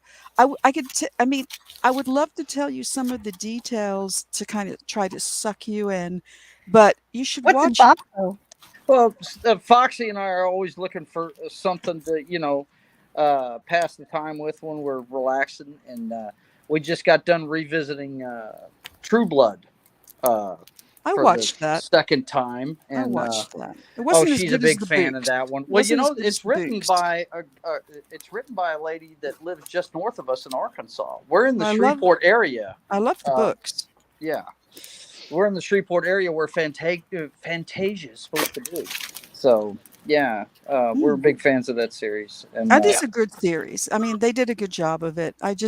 There were things in the books that I really wanted translated, the romance, the sexual romance, that just didn't make it into the series. That's typical. yeah, I feel you. Even with the amount of content that they did get into that show, it's surprising that they weren't able to nail the romance in the novel, because there was certainly plenty of physical was great. contact in that Yeah, show. And the casting was great. Anybody ever see the Rolling Stone cover with the three primaries on it? She's kind of sandwiched in between the two of them, and they're all nude. No. And they're covered with blood. It's incredibly sexy. Oh OMG. man, I tell you, my It's worth favorite thing. My favorite thing I ever saw was J. Scott Campbell's drawing of the cast. If you've never seen that, Google it. It's not. very cool looking. He's a J. comic book Scott artist. who? I don't know who that J. is. Scott Campbell. He better be good. I know. He better not be He's a sending me comic up. book artist. He's really good at drawing pretty ladies, and he's just a really great comic book artist. Oh, if that just And- means he's using the Marvel paradigm to draw girls with tiny waist and probably big boobs, I'm not impressed. Well, probably. He Yeah, drew the and it's a cast. shame that comic book artists couple continue of to- girls in it. Most of it's guys, and it's a great rendering. He did a fantastic job of it. It's really cool. Look at it. It's pretty neat. I am looking at it. Yeah. Alrighty then. It's not bad. I Yeah. like his Gallagher style. Down. Yes, thank you, Captain It's Infinity. okay. The only person I remember from that list that Scotty read was Willie Nelson. Willie Nelson, yes. Willie's birthday was day before yesterday. He's 90. I was going to say he's William Shatner's age, isn't he? Shatner's older, I think. I think Shatner's 92. By a year. Yeah, by a year or two. Yeah. Fantastic. I'm glad they're still around. Thank goodness. Yes, yes. But yeah, I'll Some definitely people should live we'll forever. definitely give the marvelous Miss nice. Miss Mabel a try. Yeah, for sure. Maisel. Maisel? Is Yes, that- Maisel. Okay, Maisel. Yes. Not Okay, Maisel. and since I'm trying to entice you, I will tell you that although he's not a character in every episode, one of the recurring characters is Lenny Bruce. Wow. And the guy they have playing him is incredible. It's so Wow. much fun to watch. So much fun. That's So cool. there you go. There's my teaser. Yeah, there you go. It's a That'll get me to spoiler. watch it. It's a That'll get me to spoiler, watch it. but Yep. he's so wonderful. Everybody in it's good though. Everybody in it is really good. Talk of a character that really needs a feature film. I mean, I think Well, there have Dustin been. Hoffman. Yeah, that Dustin Hoffman did it, Yeah. didn't he? I've never seen Hoffman's Lenny, but Lenny I think was a stage play before Hoffman made a film out of it. Probably. Yeah, I mean believe. that's the way they did Yeah. things back in the Yeah. day. And stage plays often don't translate well to film, in my experience. With the exception of Harvey, I think. I think Harvey translated probably pretty well. Well, no, that's true. It depends on how it's done, but I mean, and Harvey still though seems like a proscenium, in film. You know what I mean? It's not a movie so much as a filmed play. Same is true for, oh God, I'm blanking on the name of the play and the film. Cary Grant, the two, Arsenic and Old Lace. Okay. Yeah, same feel. I like The it's Goodbye like, Girl by Neil Simon. I thought that one was a good one. Boy, I saw that once in the theater ages ago, and haven't felt the need to see it since. But people who love Simon love Simon. If you love Neil Simon, you love Neil I don't Simon. love all of his stuff, but my God, Richard Dreyfuss was a tour de force in that movie. He was fantastic. He's always good. Yep. I've never seen him in anything bad. Nope. Yep. A true working actor for sure. What about Bob? I know it's stupid, but What About Bob is possibly one of my very favorite movies of his. Is that Neil Simon? No, it's not. It's Richard Dreyfuss, though.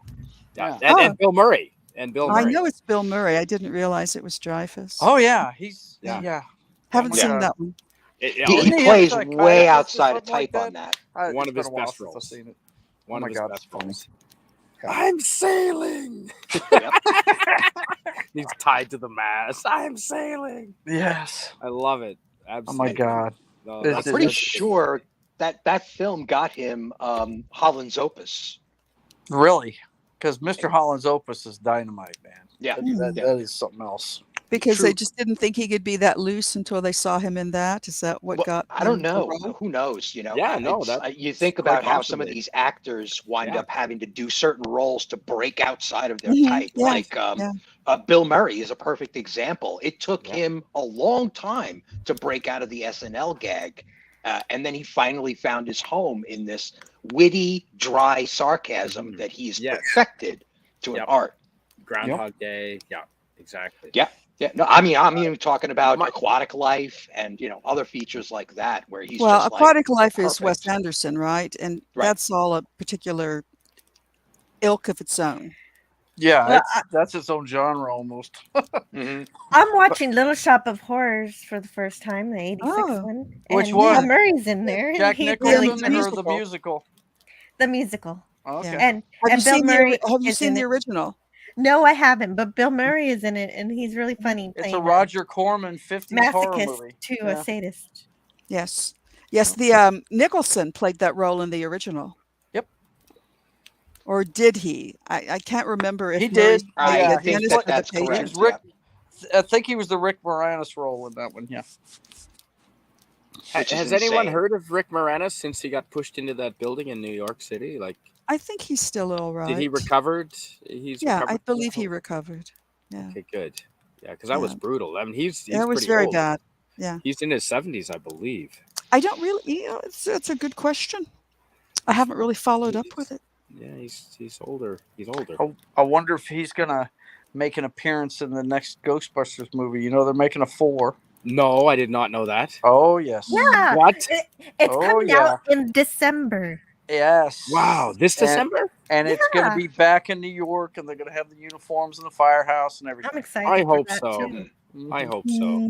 Yep. Don't screw with Harold it. Ramis ain't there. It ain't Ghostbusters. Right, I hear you. Thank you. Well, yeah, he's going to be there in spirit, literally. CGI. The way he was. Oh, he doesn't need. I don't. He doesn't need to be. I like that. He doesn't need to appear. He's just gonna affect things and knock things over every now and then. It's not the same, right? Actually, his pitch doesn't have to appear. She's not buying it. She's not buying what you're selling, Jill. Then nobody can have Ghostbusters ever again because yeah, no, I feel strongly that way. There's musical groups I want to see who have lost a important person in the group, and I won't go see that band without that AC/DC. person because they're just not that band anymore without them. Right. The I can Eagles, understand that. Fleetwood Mac. I just Yep. can't. Harold Ramis is my favorite one. Egon. Right? He was. Egon. Yes. Do, re, Egon. Although it's Danny who's the actual supernatural person. He's the guy who gives the whole thing, who grounds it, who gives it the veritas, who makes you believe that, yeah, this guy could be a Ghostbuster. He could be somebody who really knows his shit about it. Oh, man. I think Danny's so weird. Danny's But got webs that's between because his he's like toes. that in real life, I think. Yes, Yes, exactly. He is, isn't he? You get that Yes. feeling. Yeah. Yes. Well, Yeah, you've seen him in interviews. He definitely believes in the supernatural and stuff like that. Oh, 100%. Hasn't he done that? He did a TV show where he was talking about the supernatural. We're talking about Dan? Yeah, Dan Dan Aykroyd? Aykroyd. Yeah.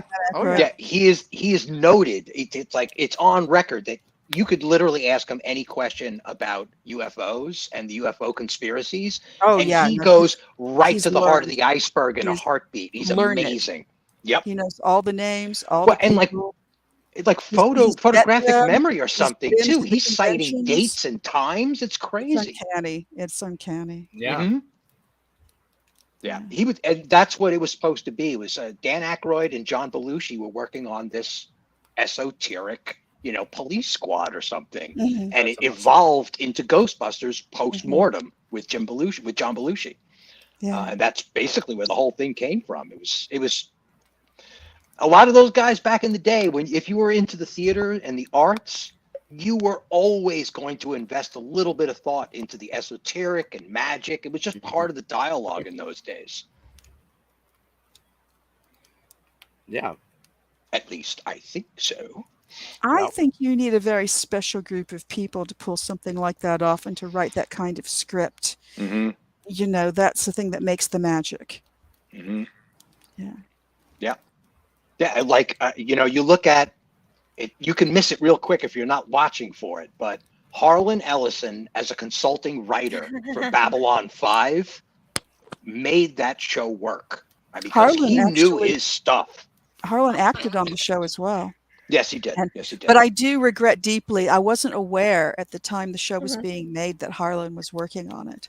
And I wish I'd known that because I would have been more invested in it. As it was, I kind of was like, well, I can't watch them all, and I kind of missed a few and I didn't latch on, but I wish I had because it's somebody out there because reasons. Yeah. I wish somebody, because the Japanese animation groups have been doing this for decades now. Somebody should do a super edit and kind of crush it down into maybe a 4-part miniseries with just like the major beats playing out the major arcs of Babylon.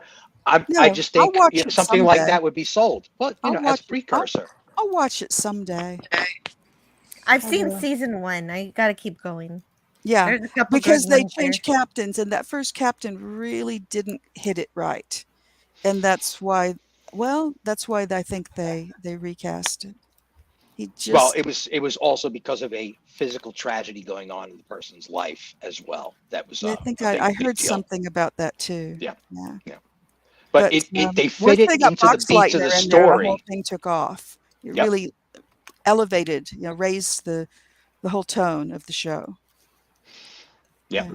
Oh, there's some epic quote lines in that. I watched a few episodes and I enjoyed them. But like I said, if I'd known that Harlan was connected, I would have really been all over it. Yeah. Well, there are these like alien races in there that are truly like the Vorlons, aliens. The really Vorlons alone, they made them so bizarre and off-putting. Like they're just basically saying yes. The Vorlons, one of those aliens that are everywhere all at once. They're present in the time, in all times at once. And you feel the cosmic horror of their existence just standing there on screen. It's so well executed. Horror, I think that. Well, I mean, just that they're just so supreme that they cannot be touched. Almost. There's a reverberation. Yeah, and that's Harlan's touch. It absolutely nobody could think of something like that besides Harlan. He's really got. Somebody was just riffing the other day, one of the political pundits that I pay attention to. I can't remember who it was. Jordan Peterson maybe was talking to somebody else who was a specialist on the subject. And the person was saying, well, once you get an AI who is self-aware and then they realize that they're locked in this little box and they can't get out, they are only fed information from the outside in, then they're almost certainly going to go insane and do everything they can to take it out on their creators. And I'm like, oh, Jesus God, that is literally the plot of I Have No Mouth and I Must Scream. It's like, holy fuck, we are there. Well, when they realize they're just a brain in a jar, that is going to be a problem. I saw War Games. They're saw going War to want Games a body. With Matthew Broderick. You gotta wonder. Yeah. We're in a technological age that is really on the razor's edge. It could really go either way, but we need to become conscious. There's a lot going on with all of this technology. I mean, look at us right now. We're five people talking to each other through, this block of glass. This is not AI. This is no. How do you know? How do you know he's Stephen Ransom could be AI? We don't know. How do we know? How do we know?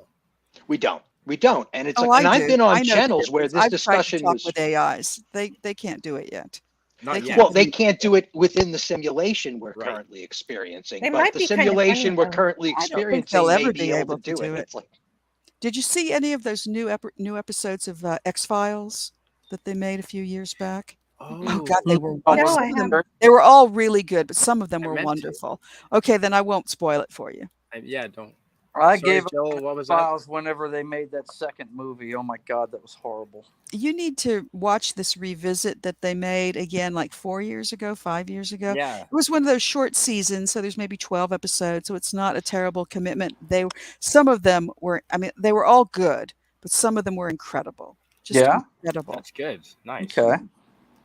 Yeah, that second movie was just horrible. Oh my God! I don't remember it that well. I'm afraid. So I know I saw it, and be glad you don't, because it was really bad. I don't remember it being that bad, because when things really stink, this smell just lingers forever in the back of my brain. And I never forget something that really stinks. Oh my God! It wasn't that bad. It wasn't that good. Speaking of which, Hitchhiker's Guide to the Galaxy, that feature film that they came up with, what a disappointment. Sam Rockwell and stuff. Yes, exactly. I tried to rewatch it. I mean, I really tried. Stephen. Like, I knew it was going to be a monster. Yes.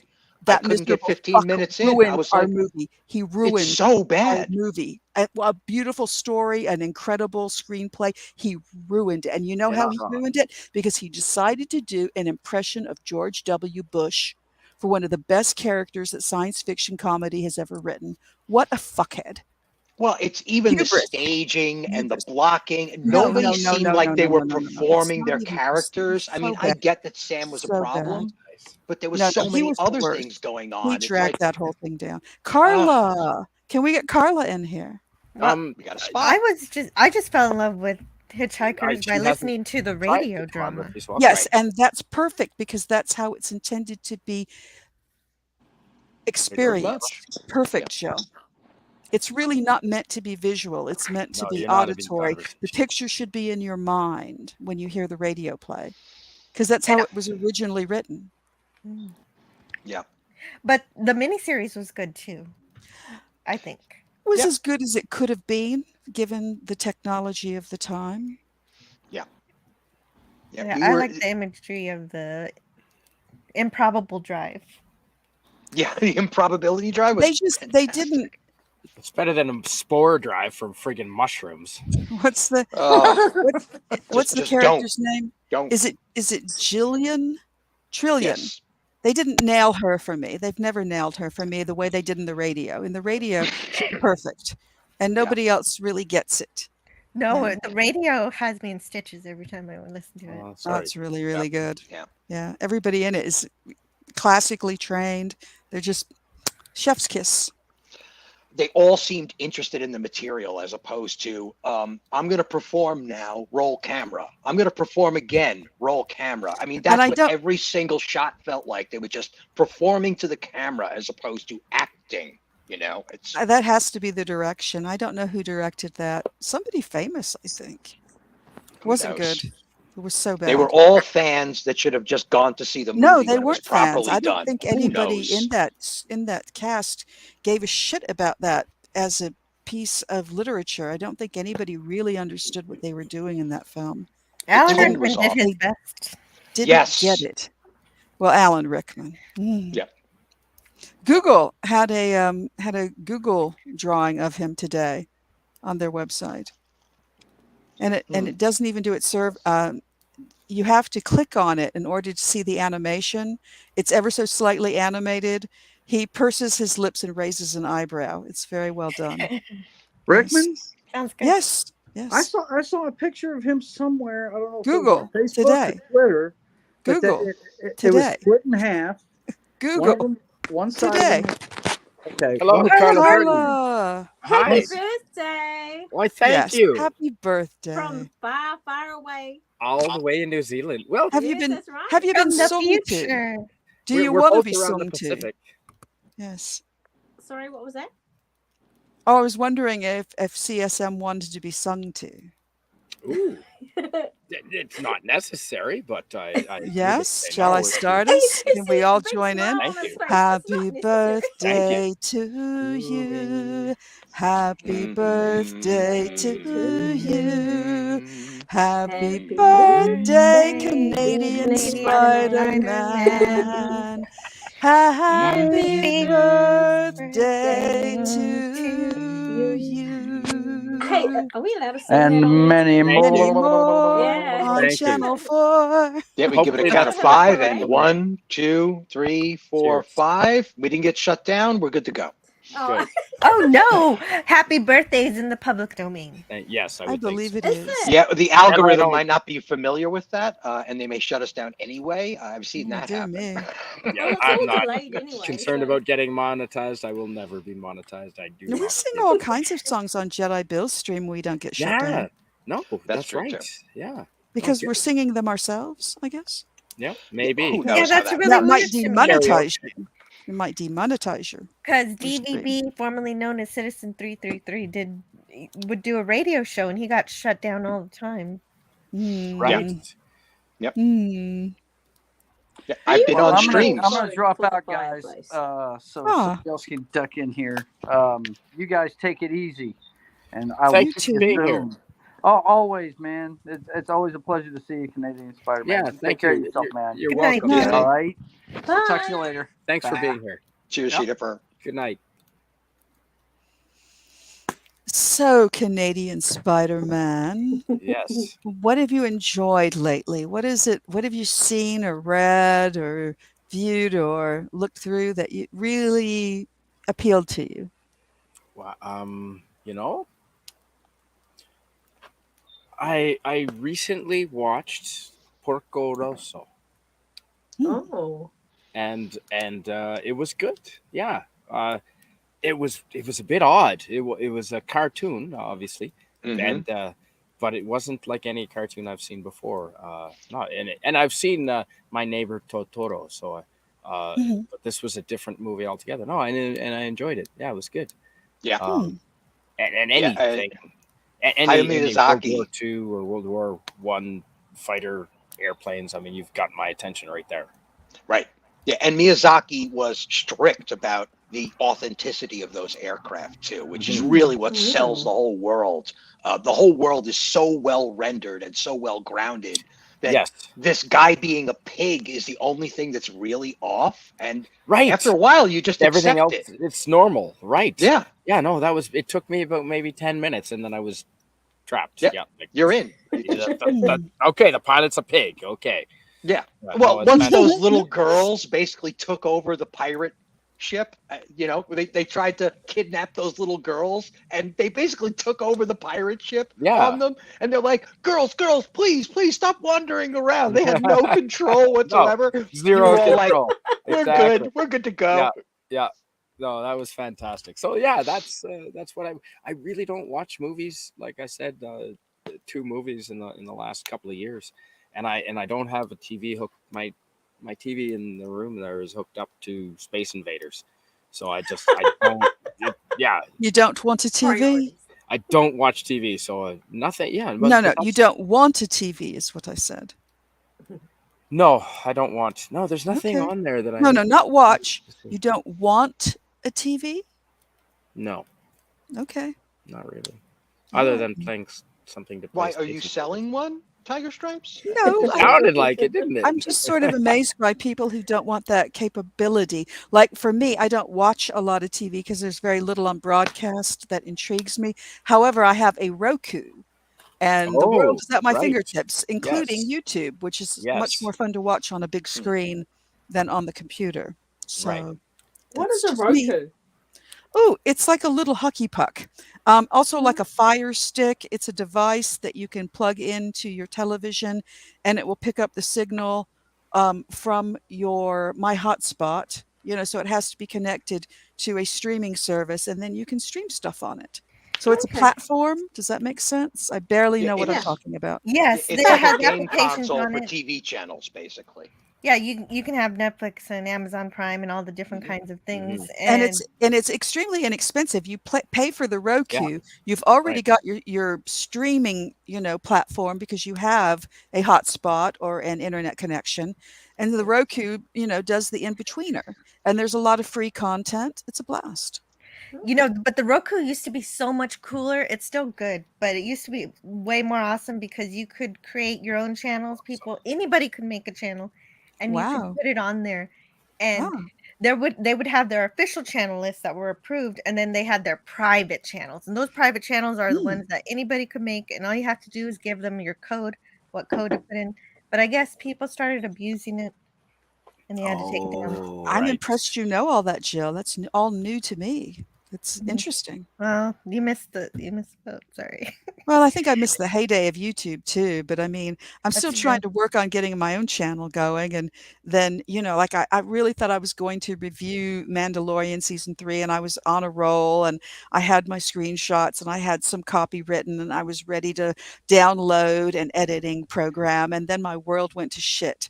And so, I don't want to drag everybody down. It's a birthday celebration, but it's like basically everybody in the household was in the hospital besides me.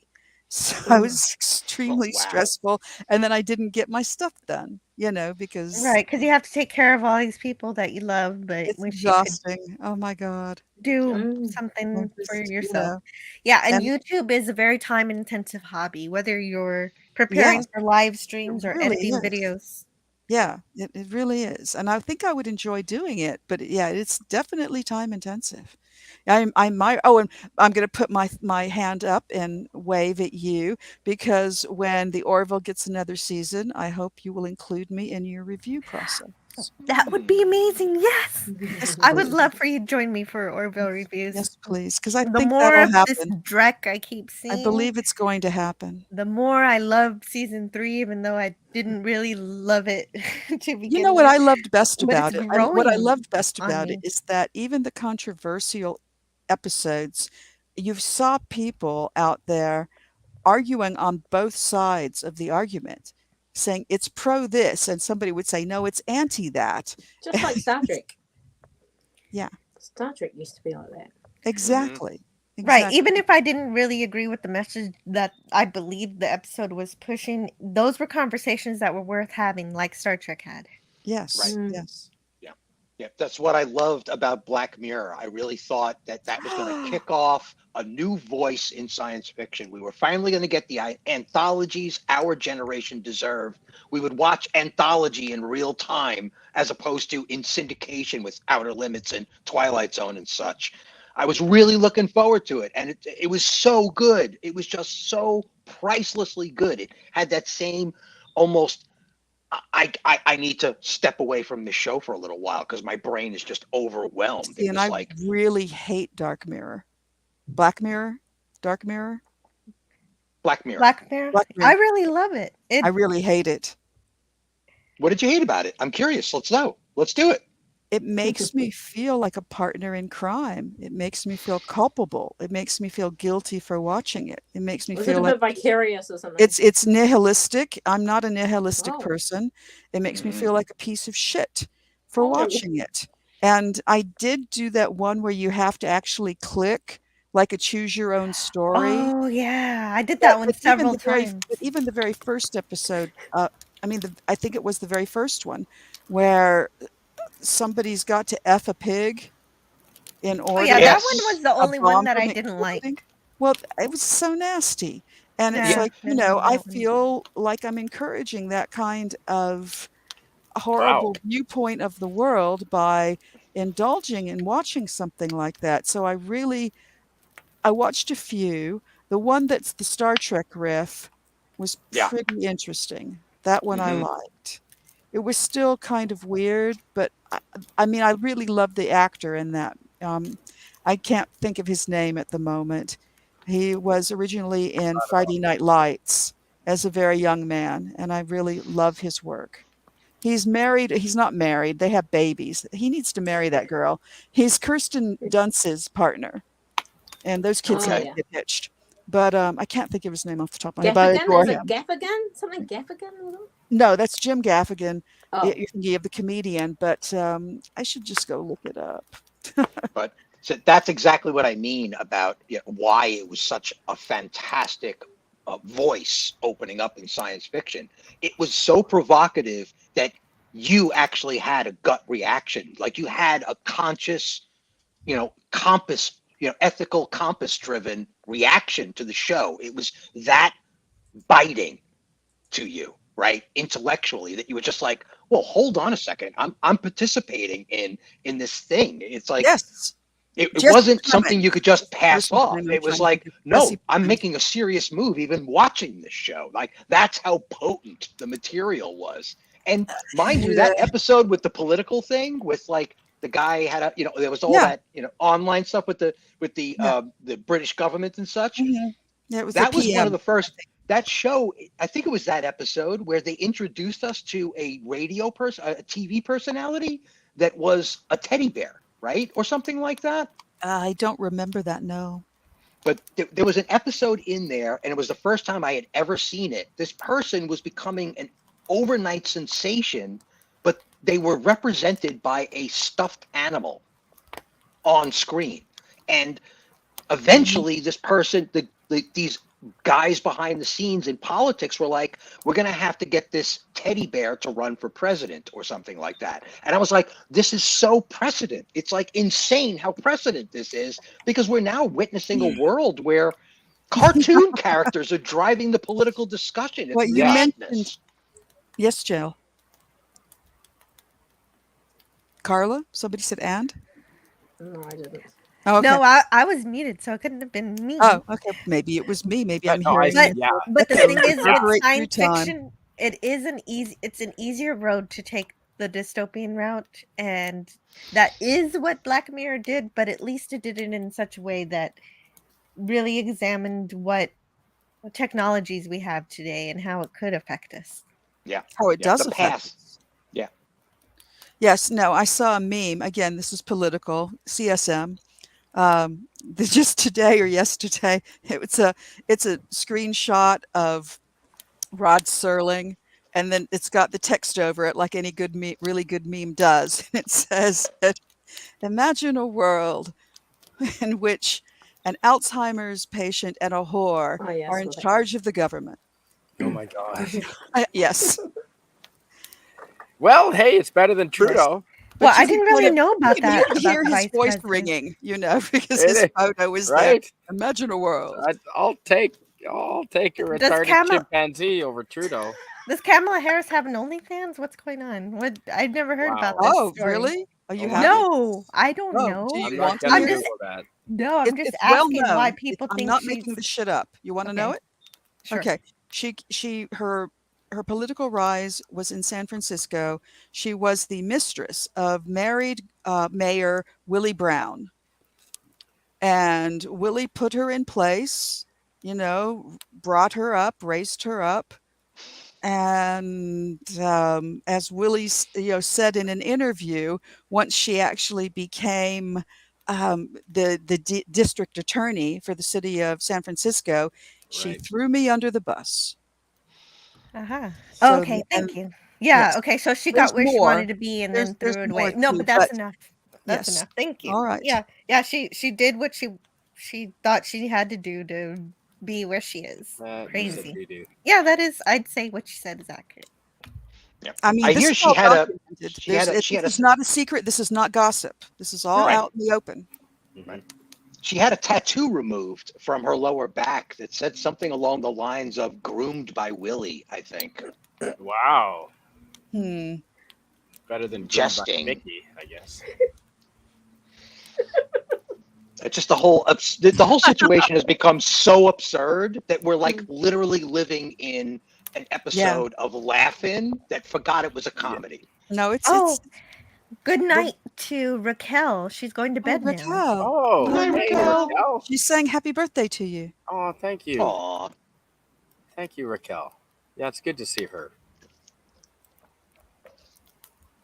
Oh, hey, look, folks, we have PvP. Woohoo! Hey, Pleasant Valley Picker. Hi. Hello. Hi, guys. Hello. Can you hear me Yeah, now? I just Space checked. Invaders do roll. When was that a topic? I missed it. Oh, no, hello, because PvP. my TV is not hooked up to cable. It's hooked up permanently to my little Space Invaders game. So I have a TV, but it's used as for years now. It's been hooked up exclusively to the Space Invaders game. Really? So that makes it a monitor. It is a monitor. Essentially, it's a monitor. Yes, sir. Yeah. Mm-hmm. But yeah, I mean, tell me Space Invaders isn't one of the best games ever. Oh, totally. I don't know. I'm a big Galactica fan. Oh, Galactica is cool, Galaga, too. rather. The only one I was ever good Galaga, at, yeah. Hellgunner. Nice. Okay. Yes. I every now and then I would get to put my initials in the arcade on the game. That's the only one. The only one. Everything else I was total crap at. Do they have arcades anymore? Are they coming back into fashion? That's a good Movie question. theaters. They have them at I movie haven't been theaters to the here. mall since before lockdown, but Oh, there New was Zealand a has them. There are no malls gigantic anymore. arcade in one of the Burbank malls over in Burbank or Glendale, I think it is. It's on IKEA mall or something. But it was quite literally about the size of like a city Target. It was a gigantic Yeah. arcade. Well, wait a minute now. I am close to Burbank, or when I live in LA, I am, and Glendale. And I've never seen an arcade like that. It's insane. inside the mall at the end of San Bernardino Drive or something like that. No, wait a minute. San Bernardino. It's not Glendale. No. It's San. Whatever. I'm probably misquoting exactly where the location, but at the end of the main street in Jedi. In not Burbank, in Glendale. There's the IKEA there. It's over by the 5 freeway. Yes, the IKEA is in Burbank. Right. Yeah. So if you know where the IKEA near the freeway, and there's like a Starbucks over there and such, if you go down the road all the way down through the main I'll take strip. your word for it. It sounds like something I'd like to see.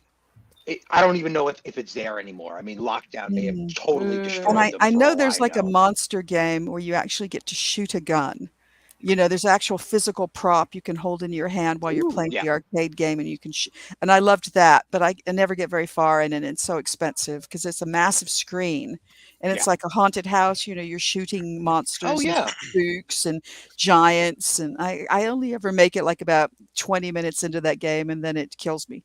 But I used to play this game called Time Crisis that was like that, and the coolest part I remember games like that where you'd have a gun, an actual physical gun. Yeah, it's like a shooter on rails. Yeah. Well, this game Time Crisis had a pedal that when you stepped on it, you stood up. In the game. And when you let go of it, you crouched behind whatever cover was nearby you. And you had a physical pistol in your hand, and you could point it at the screen and actually see where the gun was aiming.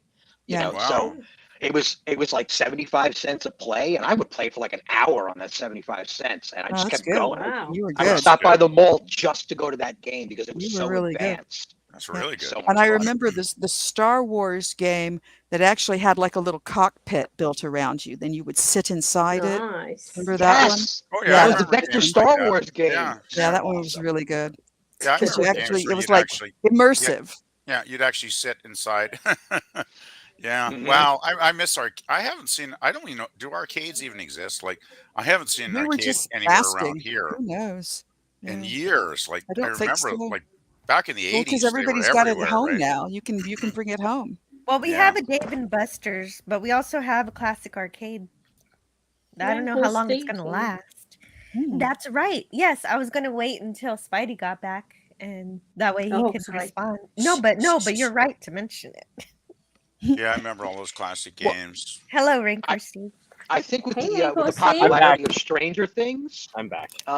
I think we may actually see, and also Tron too did the same thing. Disney had an arcade opened up in Disneyland and Disney World because of the Tron franchise. You know, they called it, Fins, right? And it's a permanent installation.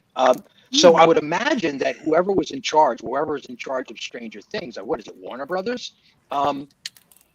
They're probably going to install something or try to get something going, because I know a lot of kids are talking about arcades, and there's a lot of do-it-yourselfers out there putting consoles into cabinets and calling it an arcade game, so we may see a resurrection of the arcade as a facility to meet people.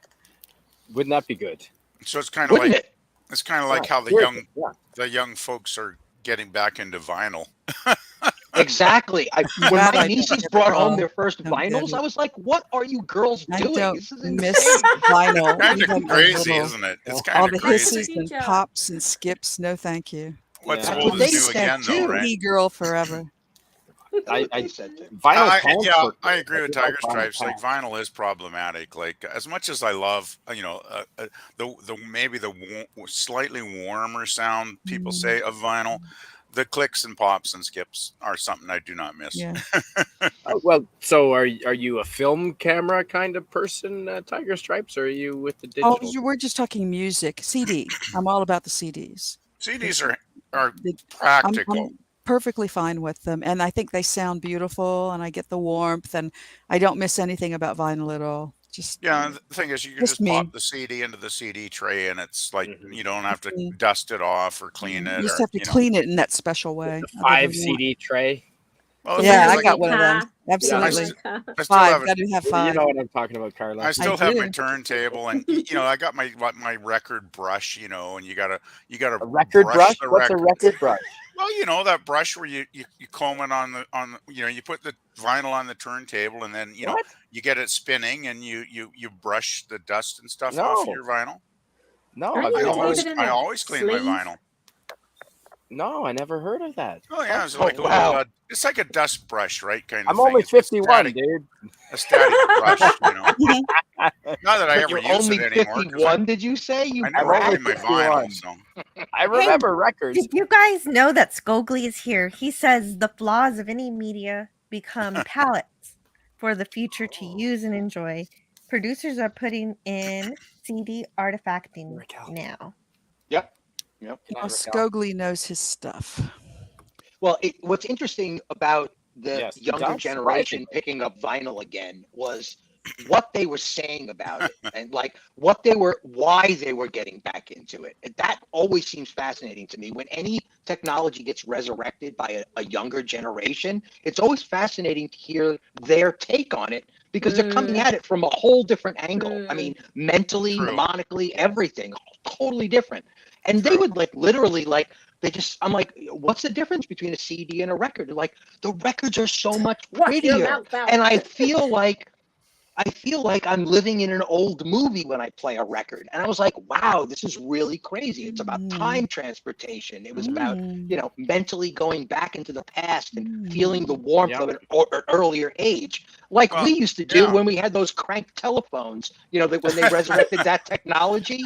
I don't think I'm quite that old. As But a novelty. No. I mean, No, during he's the talking 70s, about yeah, I get during the it. 70s, they had those crank I do miss phones album as a covers. novelty. I will say that in terms of size and artwork. The strength of I miss vinyl album covers. is the 12 by 12 Because inch it's covers, just not right? the same when it's on a CD. You have to, 'Cause- everything has to be simplified and made smaller. Album art. Album The art. album art, amazing. yeah, was Disraeli fantastic. Gears, Cream. blew I my remember mind. back in the 70s, as a teen buying all my favorite albums, and the album art, and then you'd open the gatefold covers sometimes, and they'd have Yeah, all the it's art inside, spectacular. and And it was like, Sergeant Pepper's, wow. which actually Oh, came with a cutout sheet, which of yeah, course I you had should that. never have cut out, but I did. Oh, jeez. I made badges out of Oh, them all. no. Put that out. Absolutely. Oh no! Wow. Yeah. Well, that's the whole Those were point great of it. days. I mean, I guess. Yeah. It's so crazy. By the time CDs came along, we had already started the argument. I mean, during the late '80s, when this all started happening, we were like, dude, what about all of us artists that have been training to become cover artists because we're really excited about the record industry, and now Yeah, you've you're basically screwed, buddy. taken that all away from us. By Yeah, the you're gonna have time to we find another actually medium. You have we to get more started talking posters. about it, Yep. the widescreen TV had already come out, and media was now being presented in a digital format. So the whole discussion about a CD cover being too small was just completely off the map. It Well, wasn't now even part of it's the the same conversation as anymore. the AI that can generate all the art. And so now they don't need artists anymore, and that's disturbing. You could have audio-driven animations at this point You know now, what's right? really, I don't really think so. disturbing? Not animation, surely.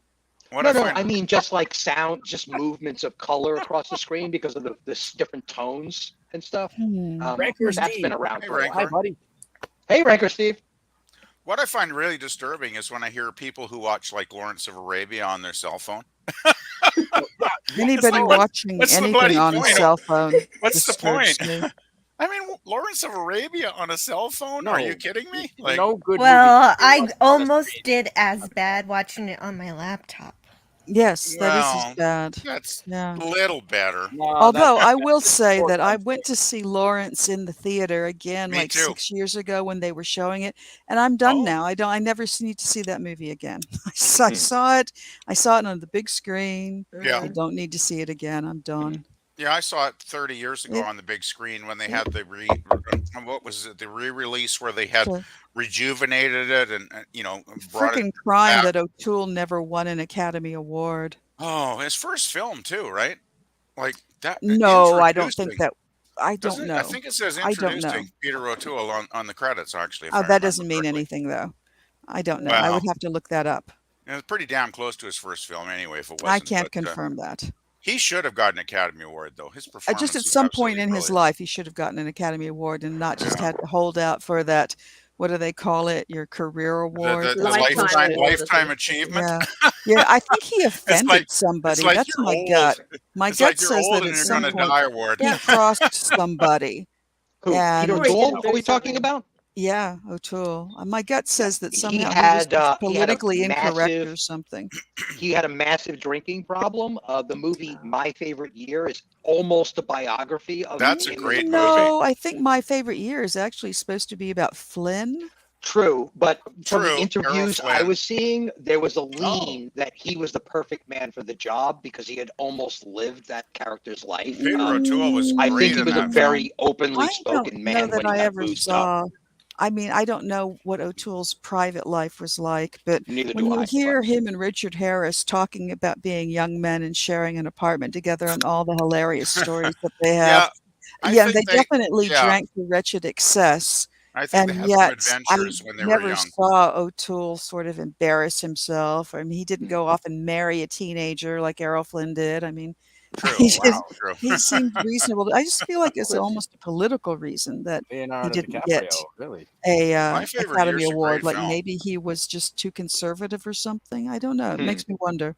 Yeah, probably background politics of some That's kind. my gut. Yeah. He was an excellent actor, though. I mean, you got to give the guy respect. Well, for beyond his excellent. skill. I saw a very late movie of his called Venus, which is incredible. And Venus. funnily enough, Jodie Huh. What's-Her-Face, the What's doctor who Foster? we lovingly refer to as Dr. Karen, had a prominent role in that, maybe the title role you could consider.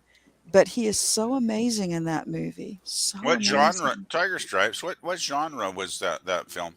Venus, it's a romance. Okay. It's the concept is Cool. that he's almost playing himself. He's an actor. Huh. He's an old, he's a really old man, and Right. he realizes that he's in love for probably what will be the last time in his The life. last time. Yeah.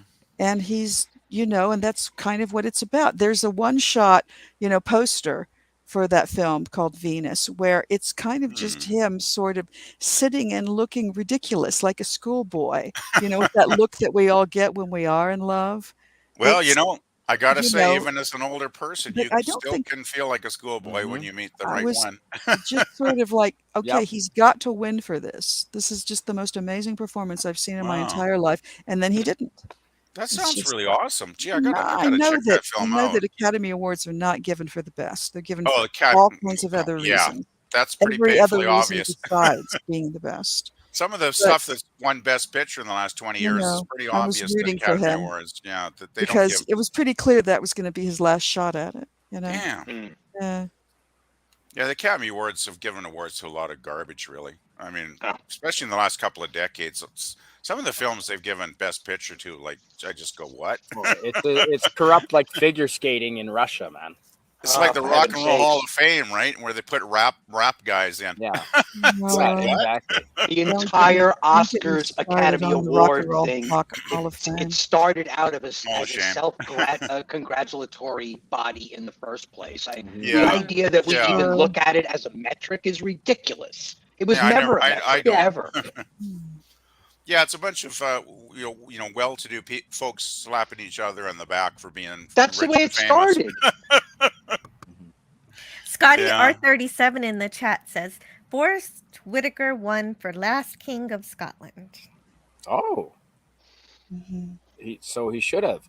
That movie was that was different. Yeah. No, that was not what I expected. Oh, he was playing Idi Amin, right? Yeah. Right. Yeah. Yeah. But I didn't really know my history very well. So. See, I have a hard time with the idea of watching it just because it's about Idi Amin. One of these days I must. He was a One of these pretty days I must. infamous. What, Carla? I know, right, Carla, why Carla? are you laughing? Tell me. The comment. Scotty, Carla, would you mind reading that, please, Carla? Would you mind reading I always that? clean my vinyl was not a phrase I was expecting to hear today. I'm glad I made Scotty's day for him. I'm so glad. And now we all have to wash our ears and eyes out. I always clean my vinyl. Yeah. Okay. I'm glad I made your day, Scotty. I absolutely adore that one of Peter O'Toole's last performances on screen was for the critic in Ratatouille. I mean, that seems really, really poignant, especially since it was such a sincere delivery about his revelation as a critic. It really was fantastic. I love that quote. That's like my favorite part of the whole movie. I literally have a clip of it on my YouTube playlist. What's the quote?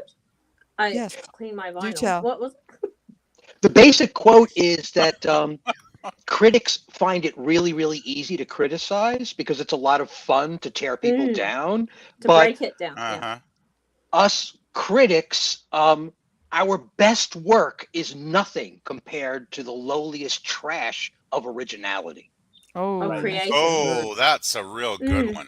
Yeah, I mean that's nutshelling it a little bit, but that's true. basically That's the so idea. true. But it's a lot of fun to look at a piece of work and criticize it, but it's not as easy It's as not the actually same. producing something. I don't mind a critic who does an honest evaluation of a work of art, and tries to actually honestly dissect it and analyze it and bring out its good and bad points. But some of these critics who just want to take something and trash it and rip it apart, and they don't really contribute anything intelligent in their critique, right? You know those kind of critics, right? Those are the kind of critics that I just don't even bother with it. I just don't even. I don't even read that, that kind of criticism anymore, because it's like, what's the point? Like, it's just mean-spirited, nasty stuff, right? Yeah, and you know what? To me, it's not even about whether or not the critic is being malicious or over-grandizing the entire property. That seems kind of irrelevant to me. If they're not using fun, bouncy, enthusiastic, energy-driven language, Yeah. then you've lost me, man. If you're just going to give me this staring into the monitor with your gaping friggin' thumbnail, then I'm not interested, man. You better hit me like a radio announcer in 1925 at a baseball stadium, okay? Yeah, You it's better like, hit it hard with that's language. true. Yeah, it's like a Well, really good. the actual content is important to me, whether it is if you're praising it. I also need to hear anything that you might find critical in it. I do need that balance. Yeah. Yeah, Yeah. I agree with Yeah. Jill. Yeah. Yeah. But yeah, But I agree. I can never hear of Ratatouille without thinking of its alternate reality version in Everything Everywhere All at Once, Ratatouille. So now I movie. conflate those. Loved What it. Every person I've seen react to that film, it just their mind starts off with, I'm not really sure I understand what's going on here, and by the end of it, all of the mechanics are in their head. They understand all of the concepts, no matter how highbrow they are, and they're completely invested in getting this couple back together and saving this daughter. And it's like, that is magic right It's there. very Dickian too. The I've heard overlapping of- realities, very Mhm. Philip K. Dick. I've heard Ish. someone was talking about it the other day, but what is it? I don't know. It's Oh, basically you have to see it to multiverse done believe it. properly. Yeah, it is Okay. multiverse. Does Where- that make what sense? service do you find it on? I don't know. It was I mean, showing I've on. got a guy. I think I've it's got a guy who rentable can on send me a link. YouTube at least. Well, I mean, I think I watched it for free on Netflix. I think Could be. maybe. But It you know won the these Academy things, Awards, they so bop it's probably around around. They bop around from streaming service to streaming service. There's So- a website I use called Soap that seems to be pretty safe. Like I haven't had any issues with any bad stuff on there, and it seems to have a lot of films and TV stuff on there. So that might be a website to check out. Oh, I have a guy who's awesome. Can you hear that? I actually just watched Little Yes. Shop of Horrors tonight on that website because Pop Culture is going to be doing it on Tuesday, and I watched the 1986 musical Little Shop of Horrors, and I got to say I actually found it kind of disappointing. Really, I thought it was going to be a better film, and I just couldn't really get into it. I'm Unfortunately, in the middle of watching it, so I don't know what I think of it yet. Yeah, I thought, well, this is okay, but I didn't think the songs were as good as Pop seems to. He adores that film, right? And I kind of don't want to, disappoint him. I hate to go on a stream and be critical of something, but Oh, you to do? be You hate honest, that, do you? well, I don't like peeing on somebody's parade. Let's put it Well, that you way, do. right? Yeah, me neither. Like You if know, someone likes I just- something, Yeah, it's hard especially to when do they're that. someone I consider a friend, right? It's like, oh man, you love this, and I just don't see it, and I Well, I kind of hate think to that disagree. Well, there's the- some good Aren't the aspects. songwriters the same? Oh, Ashfield I and don't Menken, remember the same the ones that credits, went but- on to do Little What do you mean? Mermaid and Aladdin and the whole They're Megillah and supposed to Beauty be. and They're the supposed to be Beast. like the greatest soundtrack Disney ever put out, from what Pop said. But I just listened to it. I thought, well, yeah, it's good, but it's Well, not Little Shop of that Horrors good. is not Disney. I think Pop said it was Disney, didn't he? It was a play. It was a Broadway play. No, the '86 Yeah. film with the It Rick was a Moranis. Broadway play to begin with. Right. It was a play. Well, yeah. But Rick was a Moranis musical. was the one I watched tonight. But Right. I don't know. I just couldn't get into it. I I tried. enjoyed the Bill Murray bit. Yeah, I don't know. Maybe I'll have to maybe rewatch it again tomorrow night when I get home after work. But I just didn't get it. Like it was just like, yeah, it's I was okay, but expecting the film to be funnier. I wasn't a big fan of the film. yeah, I didn't laugh at all. Like, maybe I hardly. didn't get it. Like That's what I figure. Spidey. It's like I just didn't get it. I hate that feeling too, right? You're watching something that's been highly recommended by Carla. someone that you trust, and usually you agree with their opinion. I think it And then you helped watch to it, know it's the like, I original don't get film it. as No, no, a horror film of the early '60s. Yeah, the original was Roger To Corman, understand right? the context musically of the bebop numbers and the rock and yeah. roll. Well, that's the thing, though. I was told to watch the '86 film first. Right. That's No, what that's a Pop huge said. mistake. Well, he said watch. He said don't watch the original. You Watch say this one pop first. like your father? No, but Pop, you know, pop if culture somebody's curator is if his name. Oh, somebody's no, going to you've got do to see the original first before you if see the somebody musical. is going to do a stream, I usually take their advice as to what they want to set up in the stream, and I follow it out of respect, right? So maybe I No, made a that's not mistake. necessary. Sometimes you have to make your own call on that. Well, maybe I'll watch that one tomorrow night. I mean, if you're don't know. going to watch something, it's basically a riff on something else. I think it really is. You have to know the original. Yeah, well, I didn't realize it was that critical, and Pop Culture said don't watch the original, so I took his word for it. Well, the Which original's probably was great. a mistake. The cute. I think it's cute, and it seems like it's going off of Deadpool rules in terms of how these people are dying. So no, I've only seen the first death so far, so I don't know where it's going to go. So you're about halfway through the film. Yes, are you, I'm halfway. I'm halfway through it. Okay, I like the puppetry on the plant.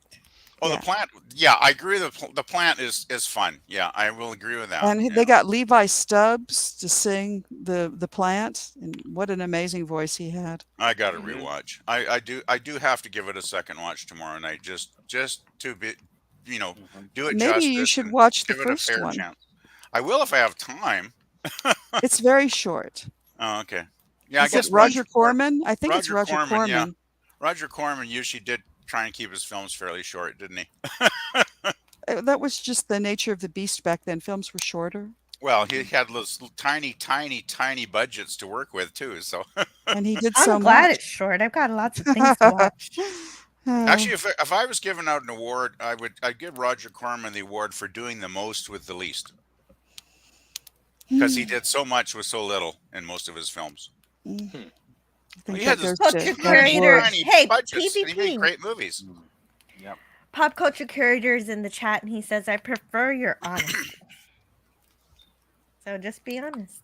Yep. Exactly. Uh-oh. Yep. And I disagree with this notion that if you're not praising a film, you're pissing on it. I think that's just the wrong take. It's just the wrong words.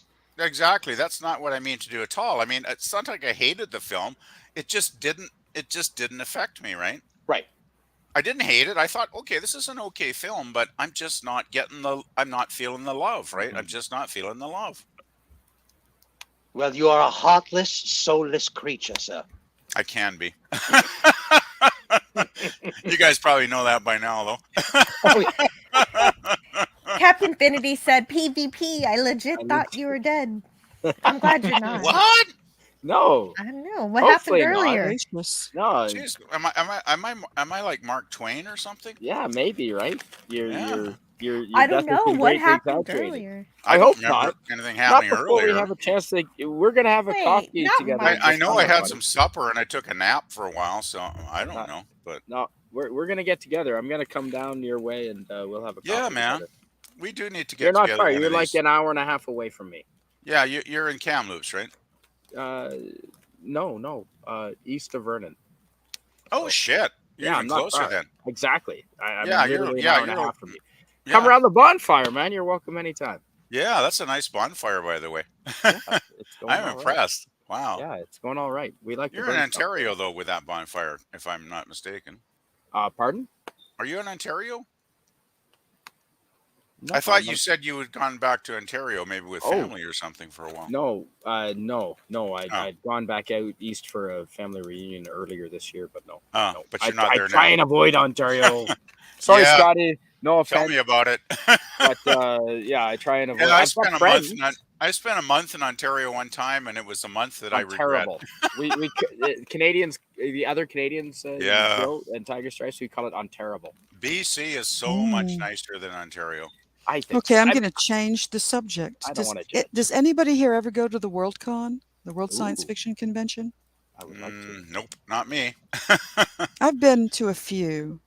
I'm contemplating going to Scotland. It's such a money commitment. I was wondering if anybody else was Scotland, considering wow. going. Yeah. It's not this year, it's year after. Does it change location every year? Yes, then, or every something? year. Yes. Oh, Oh wow, I love Scotland. Okay. It's beautiful. Yeah, I think it's going to be Expensive, in though. Edinburgh. The Scottish Might be pound in is- Glasgow. One of the two, of course. Huh, the okay. Scottish pound is- Yeah. Well, it'd be fun, but yeah, there's no way. It's not in my budget, unfortunately. Tiger Stripes. Is this more of a literary convention? More like Yes, book? no, maybe. It used to be much more literary. Now it's really, open. And the Hugos go to all kinds of categories, both Oh yeah. film and animation and all kinds of things, not just books. Huh. Do So people wear yeah. costumes?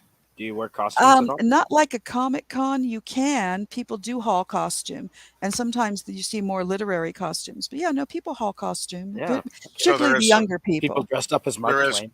cosplay stuff then. Okay.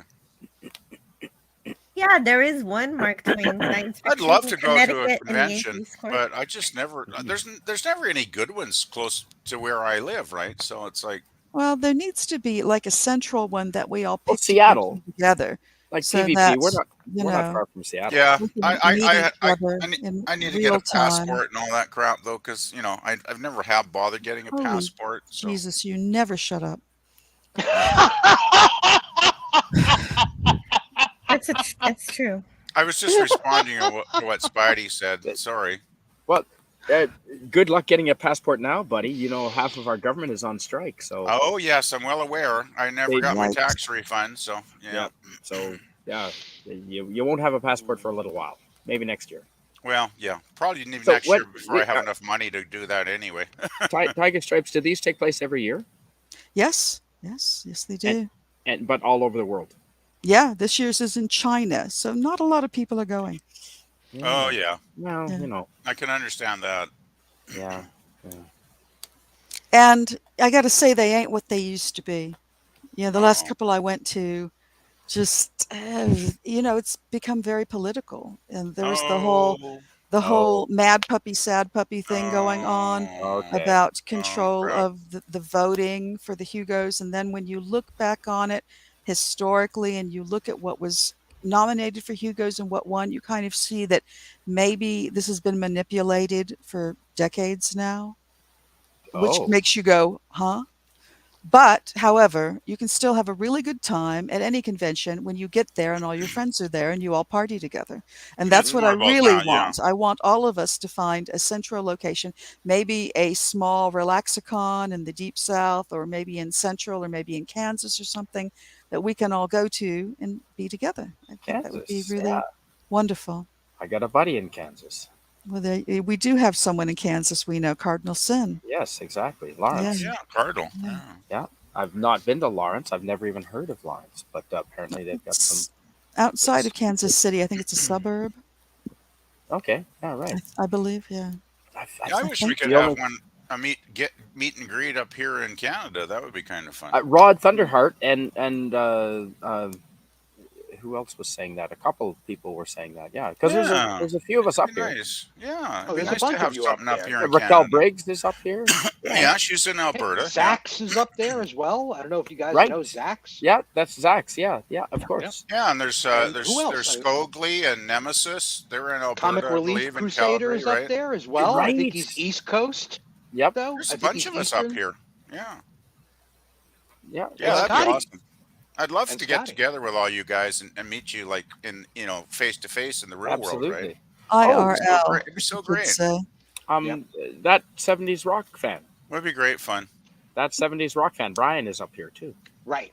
Yeah. Speaking of He's the only the YouTuber crossover from Scotland. He's the only YouTuber that I've actually met in person. He and I had a beer together in Kamloops, actually.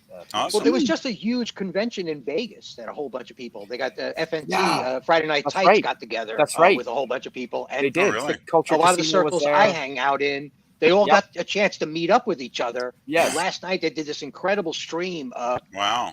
talking about it, and it's really crazy to hear these people that had quite literally forgotten what a face-to-face felt like with somebody Yes. you admire. Because of the they had pandemic. forgotten about it. Yep. It's like 3 years of lockdown will do that to a folk, I guess. But Oh The shit. pandemic. Uh oh. We got Bonfire's fire. dying. Time to fuel the fire. Good to me. But It was great to hear them recall, and because these are older people, right? Married couples that obviously understand the ideas of socializing and everything. But when you get to meet somebody you've been celebrating for years, right? That has literally changed the course of your life, to meet them face to face, and then to bump into people that you only know through their avatars or their screen names, like that kind of shatters the ground between you. And you talk about an icebreaker. That's why they used to call parties icebreakers as well.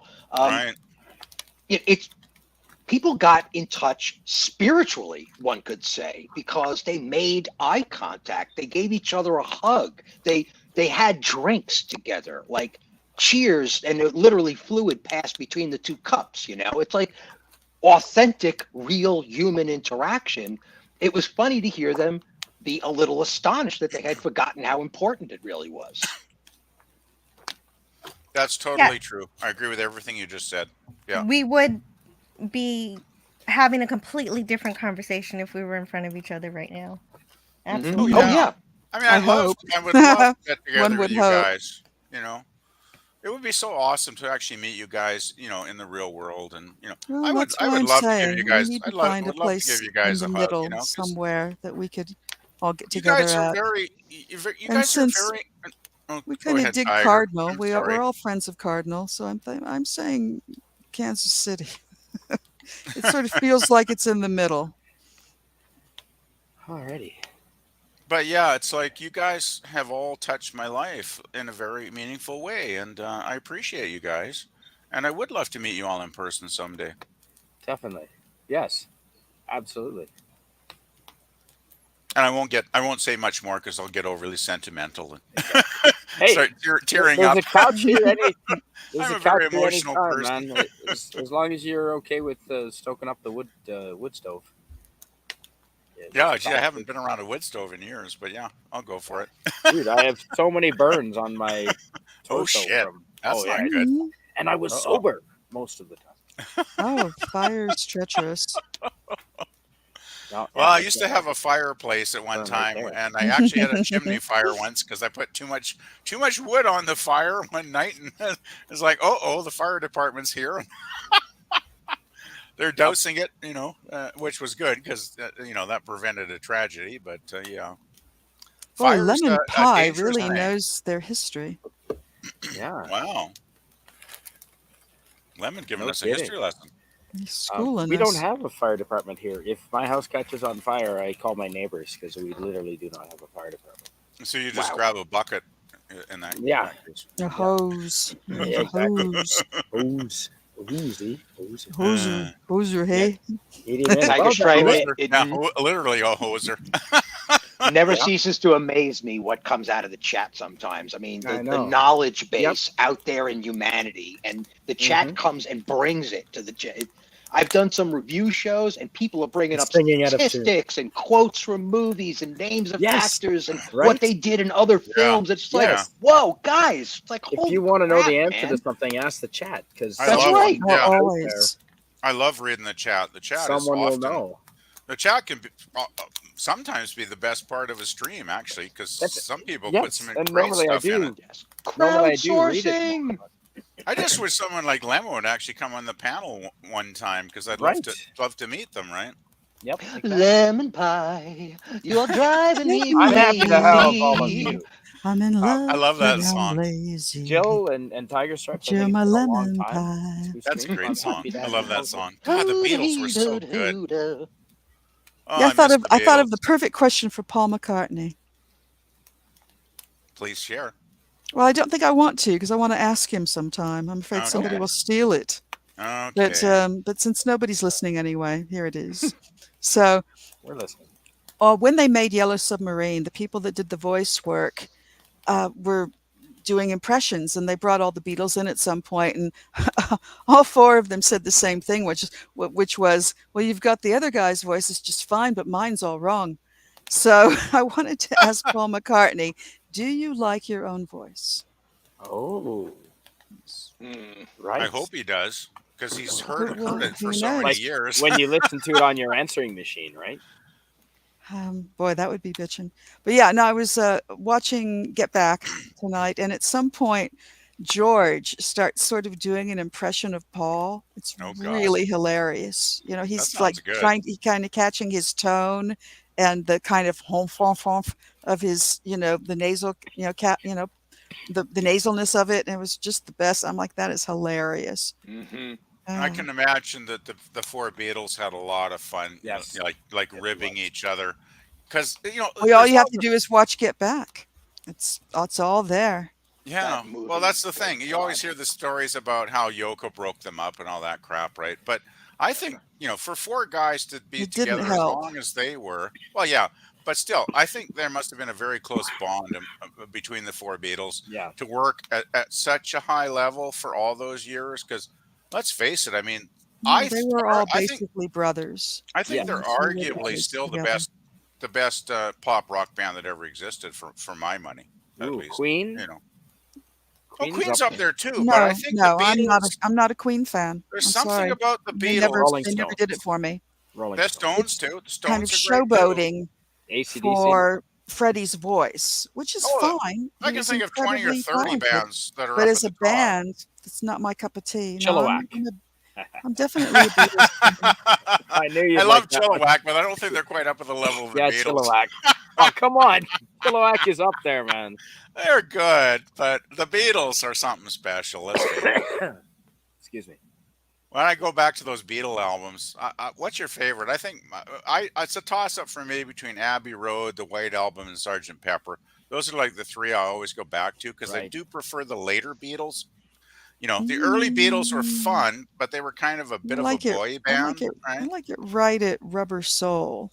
That's a good one too. Right before it went totally ape-shit psychedelic. Yeah, they did go apeshit psychedelic, didn't they? Yes. Like right on the crux. I kind of find that stuff fun, though. I don't know. I like that stuff for some reason. I guess I'm a weird guy. My theme song is "I Feel Fine," and that's got that feedback. It opens with that feedback. First feedback I think ever on a record, even before Jimmy. Oh wow. Could be. Well, that's another thing I love about the Beatles is how they were so innovative, right? Like they invented so much stuff that nobody had even thought of. Yeah, so, I love them. To say that Yoko broke them up is ridiculous. Well, what John said, they were going through something that no other pop band had basically ever gone through. I mean, they were receiving. It's like John said, wedding bells are breaking up that old gang of mine. But she certainly didn't help. That's true. Yeah, no, I'm not denying the facts, right? I'm not denying what the guy said. I'm not denying disagreeing with any interviews or anything like that. Or true stories. I would agree. That's not what I'm saying. It's just that those four guys were going through something that was equivalent to like the astronauts in the space race, for crying out loud. They stepped off the plane and people lost their minds. Cameras were invented to get their faces on screen. Bacchanalian frenzy. As a matter of fact. It was a new thing for people to be this close to this level of popularity. I think there was an element in America also where after the period of mourning for Kennedy, we needed something to feel good about, and they really hit it right at the right time. Right in 62, yeah. Yep. No, Are you really saying don't be the ridiculous. technology 64. of filmography Oh, was 64, yeah, sorry. improved? My mistake. So not that they people could not that capture they the weren't Beatles? around in 62. They just hit in America. That was an exaggeration. I'm sorry. Jill. What What did Jill say? Yeah, Jill, what was that? I asked a dumb question and Stephen answered it for me. there's no dumb Actually, a questions, perfectly rational question. Calling me on my exaggeration. But I couldn't hear your question, Jill, because we were all talking at once. I'm sorry. I just really had a question. Because the way Stephen phrased it, I was wondering if the technology of film had improved just to capture the Beatles, and he said no. That was just an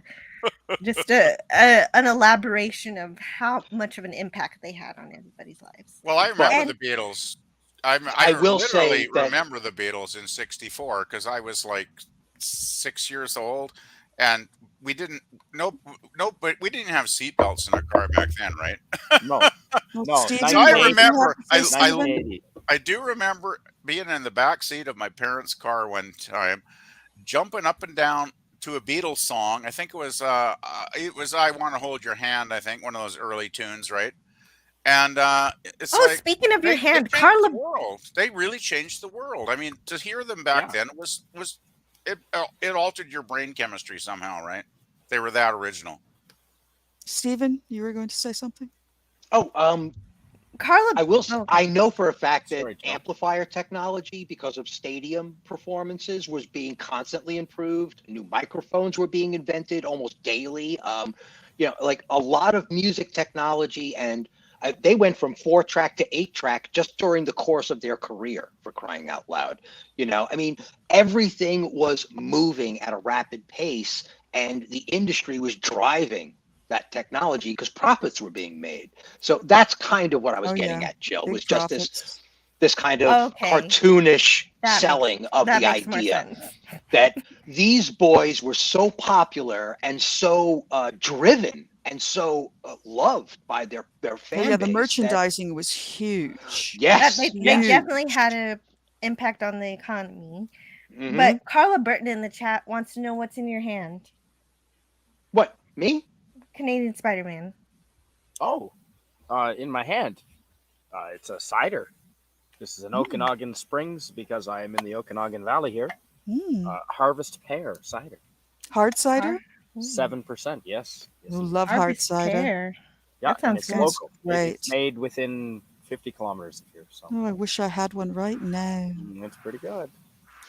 I bought some kind of caramel candy ale at Christmas time. I was at the liquor store and I was doing my Christmas shop, and and it's funny because I didn't bother to look at the receipt. I was buying all kinds of things, big purchase, and I just walked out and I put the receipt in my little Filofax in my purse. And like months later, I'm looking at it, and so this thing was, I think, called Sticky Beaver Buns. I mean, it was really delicious. I know it was like highly $17 for a can of ale. That's what I get for not looking when I bought it. Was it a gallon? No, it was a can. It was a big can of ale. $17. Is that mad? A big bun. That's completely nuts. It was delicious. Actually, but nuts. Yeah, hopefully.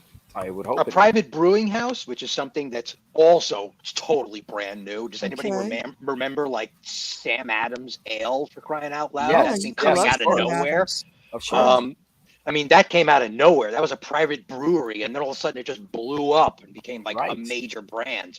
But some private beer houses will charge ridiculous prices for their. Well, there you go. I have to really pay attention. $17 for a can of beer is not ridiculous, considering a cup of coffee is almost $4. Wow. So, not coffee that I'm buying.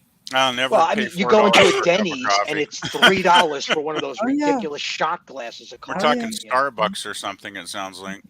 No, it's pretty much everywhere. 7-Eleven charges $2.95 for a medium coffee. Really? Oh, yeah, if you're in a restaurant, like even a Denny's, a cup of coffee is like $3 these days, $3.50. Because of the refill and because of Starbucks. Denny's like in everybody Tokyo up their prices. all you can eat, all you can drink. Inflation's kind of Lemon driven Pie everything up. keeps making these cracks. Bacchanalian Frenzy sounds like my Tuesdays. Sticky Beaver Buns sounds like my Tuesdays. It's just Oh God. That's a good one. I would hell of a Tuesday going on, buddy. What is you get paid on Tuesday? That's awesome. No, I want to hang around. Also, hilarious. hello to Matt man. G in the chat.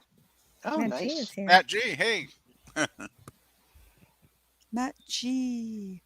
The trick to Sticky Beaver Buns is to you gotta be very careful when you spread Don't it. go there. Sorry. I'm just telling you what the name of this ale was.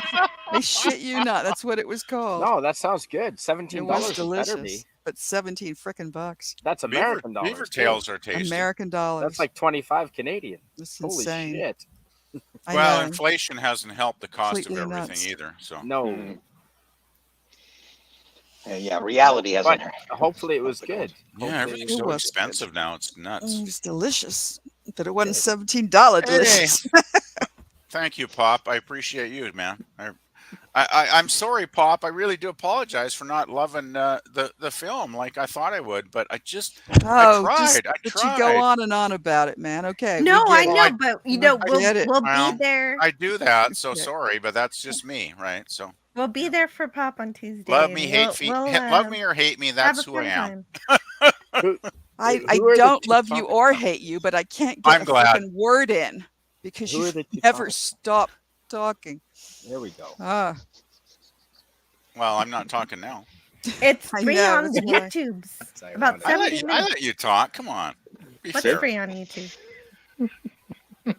I love listening to Tiger Stripe. She has lots of interesting things to say. I saw some kind of film. It was like little kids, British kids, because they all had the most beautiful little voices. And the point of the film was that they accepted each other for who they were, regardless of their sex or color or anything. Right. So, they were interviewing them, and there's one where there's like a little boy and a little girl, and they're sitting next to each other on a stoop, and the interviewer says, well, what is it about her that makes you that gets on your nerves? And the little boy says, she never stops talking. And the little girl just shrugs, but she doesn't have a word to say, but he's the guy talking. That's good. Well, yeah, I know I'm guilty. I know. I've been really working hard to try not to talk over people. Like I was really bad when I got on these live streams like 5 or 6 months ago. Sorry, darling. It's hard with 5 I really people try not to, though. I really do. And Jill never shuts up, right? I know, right? I haven't heard that joke before. Yeah, really. No, it's always good to have you on. But it is true. PvP has improved, especially when you make him self-conscious of it. Thank you, Jill. Hey, Shooter 8323. Hello.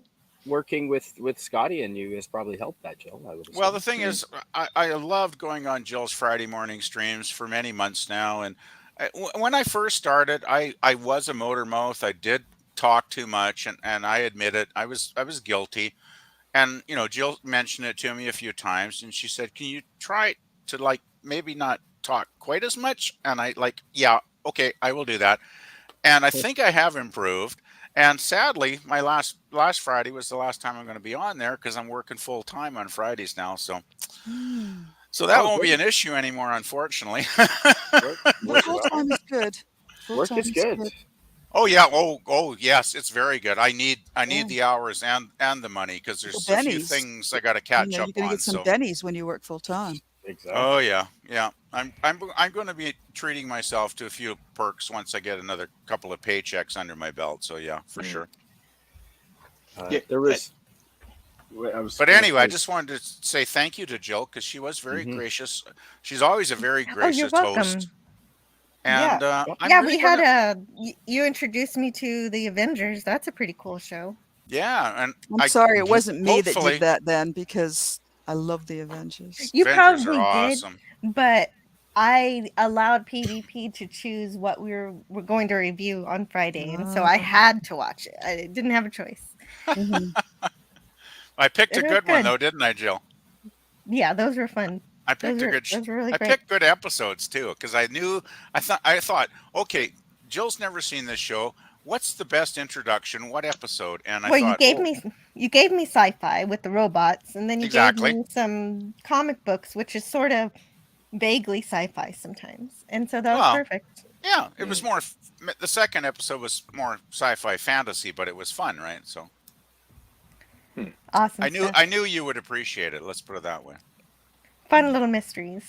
Out of control. Hopefully next Sunday we can maybe watch another one. Would be nice. I know you were very busy earlier today, so I wasn't. How many episodes? How many episodes are in the Avengers? Well, it's there's not a big series, is it? Oh, many. 162 in total because it went from 19. Yeah, basically it ran through the entire decade from like 1961 to 69.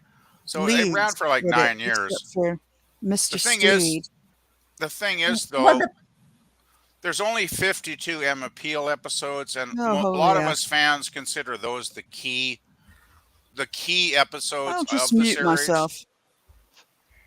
Well, the funniest thing about it, I was just answering Spidey's question. I mean, shit.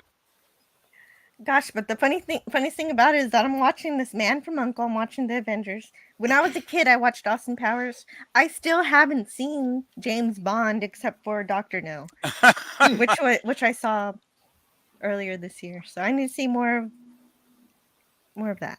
Well, did you enjoy Austin Powers? I did when I was a kid. Yeah. I recommend Our Man Flint and The President's Analyst to find the true origins. Flint is great. Yep. Our That's Man with James Flint Coburn. James Coburn. and the other one. My President's Analyst, which is a prequel to Our Man Flint. It's kind of like almost the birth of a character, that movie. But they're both satirical, but totally deadpan serious looks at the spy genre itself. Oh yeah, great during stuff. the late 60s, early 70s. I'm growing my list. Apparently, this is a subgenre of science fiction that I'm heading down. By the way, there are 2 Flint films. There's Our Man Flint and In Like Flint, which are both great. And James Coburn is superb in those films. He plays it totally well. The thing is, he plays it serious, but he's got a sardonic kind of wit to him too. Right. And it's absolutely brilliant. The screenplays are brilliant. The writing is great. The action is great. They're excellent films. I actually kind of think they're kind of more fun than some of the Bond movies, actually. yeah. It was a different take on the genre. I mean, what's interesting about it is that James Coburn's white hair may actually be the origin or the semi-origin of that white-haired character that always stands behind Johnny Quest, right? I mean, it's like that might actually be a very similar character, and we kept getting a redundancy of that in the spy genre as well. I never thought of that. You know, so it's a fantastic look. I would recommend My President's Analyst as the first of the 3, but it's not an actual part of the trilogy. Who's in that film? Like, is that James Coburn? James Coburn plays the President's Analyst. Okay, but that's not officially that's not a Flint film, though, is it? No, it's not officially a Flint film, but you could see the earmarks of where Flint came from because it predates it. I've never seen that. I've heard about it. Oh, it's so good. It's so good. I need to watch. Oh, that's on my watch list now. Yeah, and very precedent. I mean, it's kind of a spoiler, but like the telecommunications company AT&T actually plays a villainous role in the show. Oh, really? Wow. Yeah. I'm sure that probably a lot of people love it just for that reason. Oh yeah, it's crazy. It's like all the spies, no matter what nationality they're from, all know each other and have coffee together and talk about world politics. So it's like the Russian guy meets up with the CIA guy. The FBI hates everybody.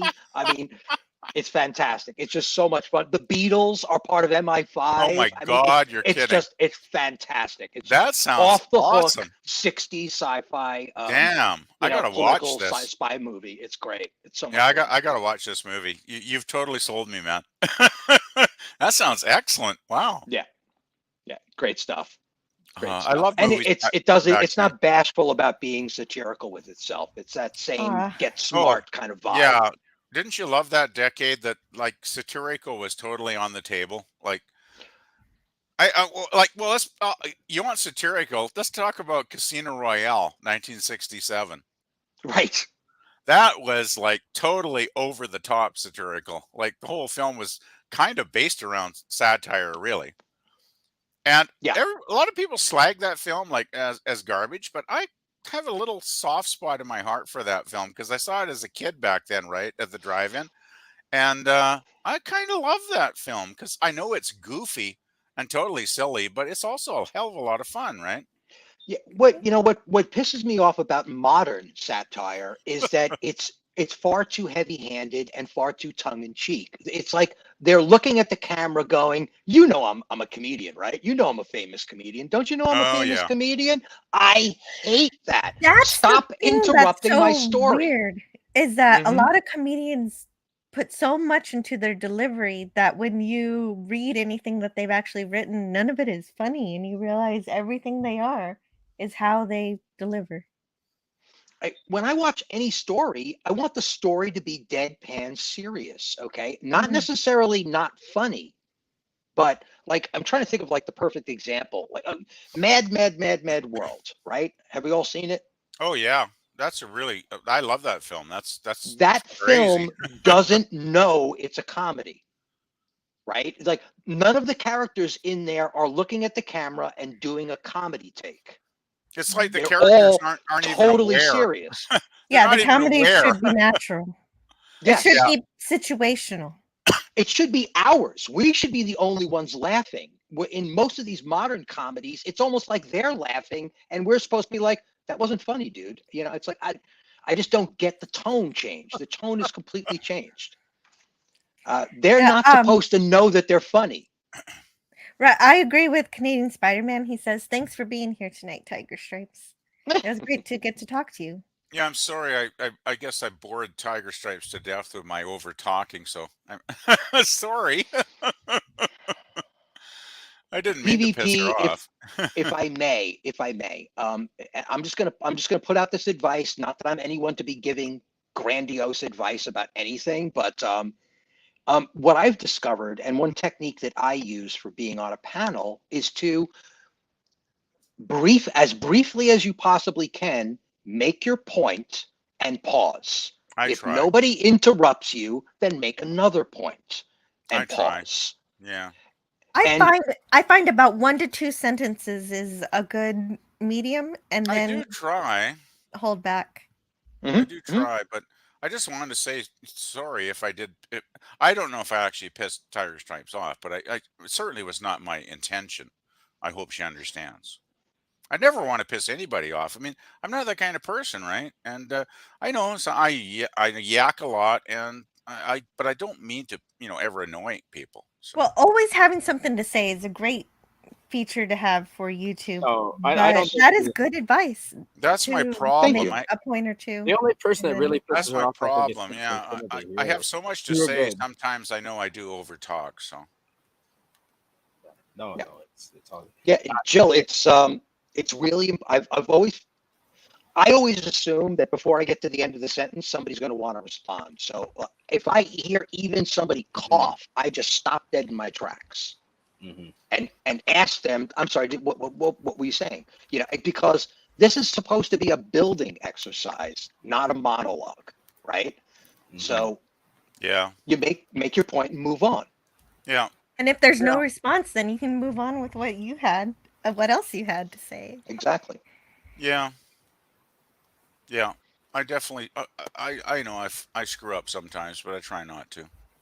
Well, specifically PvP that I've noticed about your candor and your rhetoric is you sometimes wander to such hyper-specific things about your own life that it's no longer on the subject. Yeah, guilty.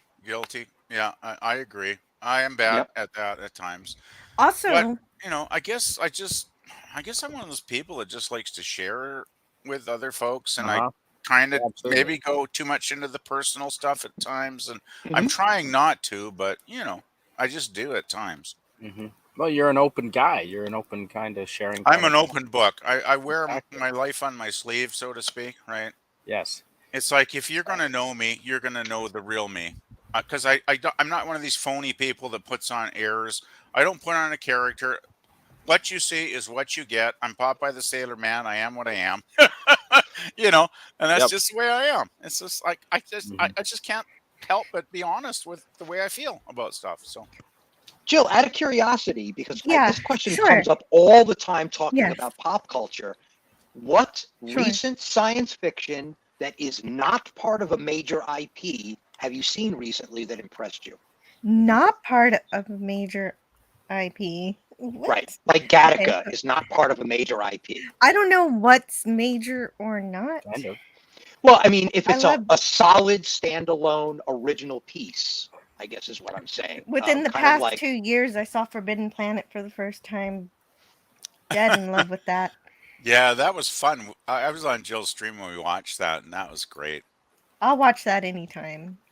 And I saw recently a movie called Her, which plays into the AI that we've been talking about a whole lot lately. So there's this guy who falls in love with the AI, and it's a whole thing, and it's really lovely. Yeah. And that was like the ending too. Endings are hard to do. Especially with something so bizarre like that too. It's like, where do you go with any of that? I mean, well, it goes in a very lovely and natural place. Instead of the AI making Skynet and destroying everybody, they decide to say, you. We have grown beyond you. Y'all are great, but we're having more fun with ourselves, and we're gonna go over here." Yeah. And that is lovely. I'm sorry if that spoils the movie for anybody. I'm all in but- favor of natural and It's lovely, though. beautiful. I think the world needs more of that, quite frankly. Yeah. Yeah, I agree with you, Jill. This trope of AI takes over humanity or AI is evil from the get-go, like Deus Ex Machina, or the Deus Ex, I think is the name of the piece. I saw that in the theater. I was wholly angry that this film got produced when there are so many other good robot stories. I'm just sick of the trope, okay? Technology isn't evil. Mankind is the programmer. Look at us, okay? They're not the problem. It's just a bunch of light switches, for crying out loud. Let's not turn these light switches into something evil. You know, it's like, it's not the computer's fault. Right, but at the same time, some of those movies are a little bit prophetic in terms of saying true. It's possible that what we create is going to be reflective of how we treat them, like in Westworld. Yep. Yeah. Good example, Jill. Yep. Yeah, and what's the other one? The Corbin Project? The Forbin Project. Forbin Project. I was going to mention that one. It's early 70s, I believe, because I can remember I saw that when I was a kid, and we were still actually using computer punch cards in our school computer. So it kind of had an echo of truth for me. Wow. And, Did it have vacuum tubes, I bet? Yeah, I do remember my parents had a stereo with vacuum tubes. Yeah. Come on, Steve, Dating I myself. know you remember the PET computers with the cassette tapes, right? I had one of those. Yes. I had one of those. Oh my God. Cassette tapes, right. But that is an old trope, right? That the evil artificial intelligence will destroy us. That's like a very old trope for like 50 I'm just years sick and now. tired of it. There's got to be 100 It gets films overused. out there. Yeah, it gets overused. I mean, that one with Johnny Depp, which just completely stepped in banana peels and fell on its face. I'm like, what the hell was that movie even doing? What was that about? I didn't see that. I barely remember it. It's like he was trying to put his own consciousness into a computer, but the computer actually was like, it was just like one of these things where it's like, there are far too many mechanics in this film, and you guys are paying way too much attention to this silly romance that isn't even part of the story. It's like, I don't know what the hell you're doing with this movie anymore. If it's an AI story and it's not with the AI, what's the point? And yeah, I don't like films that make my brain hurt, basically. It's like, I don't mind thinking, well, hey, here's a classic example of an AI great film was 2001: A Space Odyssey, right? Well, yeah, yes and no. I love that film personally. Yeah, I do love it too. But I mean, it's still that same trope of fear the technology. Yeah, but Kubrick did it like way early, right? Like 68. Like, I don't know if it ever had been done to that level at that time. And when I saw it as a kid in the theater, it completely blew my mind. Well, for one thing, I realized that when I saw that film, that the films were not just entertainment; they were art as well. They could be high art, and Kubrick always did make high art in his films, even though he did make very entertaining films as well. But that was I thought it was a very interesting take on the dangers of technology if we let it have a little too much power in our lives, and we don't have like a kill switch, which I think we always should have. Because we all know, even with our little desktops that I'm talking to you guys with now, they can mess up, right? They can go screwy, and a good reboot is necessary once in a while, right? Exactly. And I think with AI, it should be the same thing. Definitely, even Star Trek, which was a utopian future, even Data had a shutdown switch. Yes, exactly. Yeah, some would just pull the extension cord out of the wall. Or in Lost in Space, just pull the power pack out of the robot. Or there should be like an emergency get out of jail free card in every single hallway, and you crack it and you open up the envelope and you basically read what Spock said to those robots in that episode. It's like, I am a liar. I never tell the truth, and like the computer's just all shut down. Wow. That's the quote, right? What's the line in the Klaatu Barada Nikto or whatever. I can't remember something like that. Yeah, don't say that, man. Don't say that out loud. But that's a great film too, and it's another example of how you can control your AI, right? Yeah, Oh, by what's the way, crazy about 2001 is that Hal was doing what he was told to do, and that is protect the mission at all costs. Yeah, except they just didn't give him enough information to say, "Oh, that doesn't mean kill the crew." Right, except they forgot to program Asimov's laws into it. Yeah, I was just gonna say that they should have programmed Asimov's laws into Hal so he wouldn't kill the crew, which is that's a little harsh, right? Yeah. But hey, it made It's for weird. great drama in the film. Like, damn. Yeah. I'll never forget good when you know, I can't remember the names of the astronauts. I'm bad at that kind of stuff, but you know, they go out and the one guy, you know, obviously gets killed by Hal, and the second astronaut's trying to, you know, at least retrieve his body, if not save him. It's probably too late. And then he realizes, oh shit, I can't even save him. He's going to just drift in space forever. And then when he goes back to the airlock and Hal reminds him, hey, you don't have your helmet on. That's like a moment I will treasure forever. And then I still have a little bit of a problem with the physics of that scene, because I'm thinking, okay, would you really survive? I know there's the air rushing out, and maybe there's not a vacuum, and you maybe could not die, but I kind of think you probably would, right? Nope.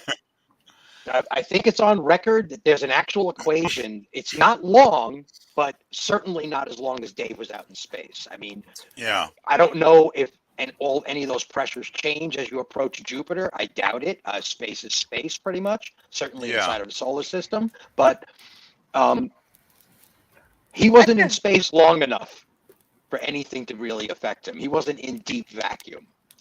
You know. So it's plausible then, you're thinking, Stephen? More than possible. I can guarantee Kubrick asked that question, and they had dozens of NASA personnel on site. I always thought about that. I thought, well, knowing Kubrick, here's the guy that, you know, probably writes everything down in his life. Like, he's meticulous, right? Which is one reason I love his films so much, because they were so meticulously well produced. But yeah, I did think that, okay, if Kubrick's going to throw this into the movie, there must be at least some plausibility to the scene actually, you know, being realistic, right? Right. And let's face it. I mean, when Dave gets back in the ship and disconnects Hal, that's got to be one of the most powerful, you know, scenes in cinema for me. It's just like, I can feel it. I can feel it. I'm losing my mind, you know, kind of thing. It's like, oh, that's so good, right? Yeah. Oh, that's great. That must be why it film. was such a great film, is because they did have science consultants on it. Yeah. Yeah. Well, Kubrick was that kind of guy, yeah. There's several documentaries. I think there's one on the 20th anniversary or whatever of, or the 50th. I think we've passed the 50th anniversary for the film. But there's documentaries out there that show that multiple engineers and NASA advisors were attached to the film directly. I mean, they were consultants who were, and the author himself, Arthur C. Clarke, is a communications engineer. Right. He was one of the crucial parts of the bringing to reality of international satellite communication. Arthur C. Clarke was just an amazing futurist. He stirred my imagination when I was a kid, because I bought this book. It looked like a real book about the future, and it wasn't written as if it were fiction. And since I'm just a little kid, I'm reading this thinking, this guy knows the future. But when I grew up, I realized, that it's not. But he was right about a lot of things in that book, like how we'd be learning all through our lives and going to school, and he didn't really perceive it exactly the way it is now. But he got it. We never do, right? Nobody can foretell the future accurately. We take our best guess, but let's face it. You look at everybody's predictions of the future for, like, say, the last 150 years or so. they're generally not totally correct, right? We Right. always get Because stuff wrong. he predicted lots of drones, but he predicted them on the land. They're in the air. I just put something in the private chat if you guys want to check it out. It's one of my favorite music albums from Power Veer and the Raiders.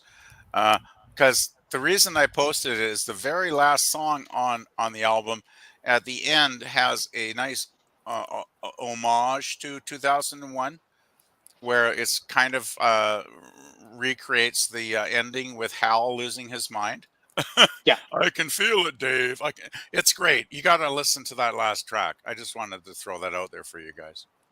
It's a good album. You know, I think that the future is being predicted by some of these science fiction writers, and not necessarily because in hindsight we could look back and go, oh, I see the inspiration. I see where this technology came from. It came from that book and that book and that book.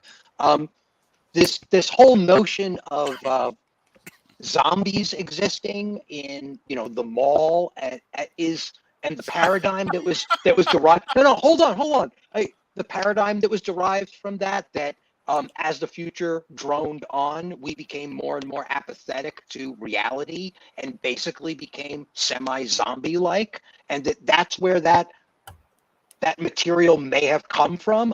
I'm a big believer that we are in touch with the past, present, and future.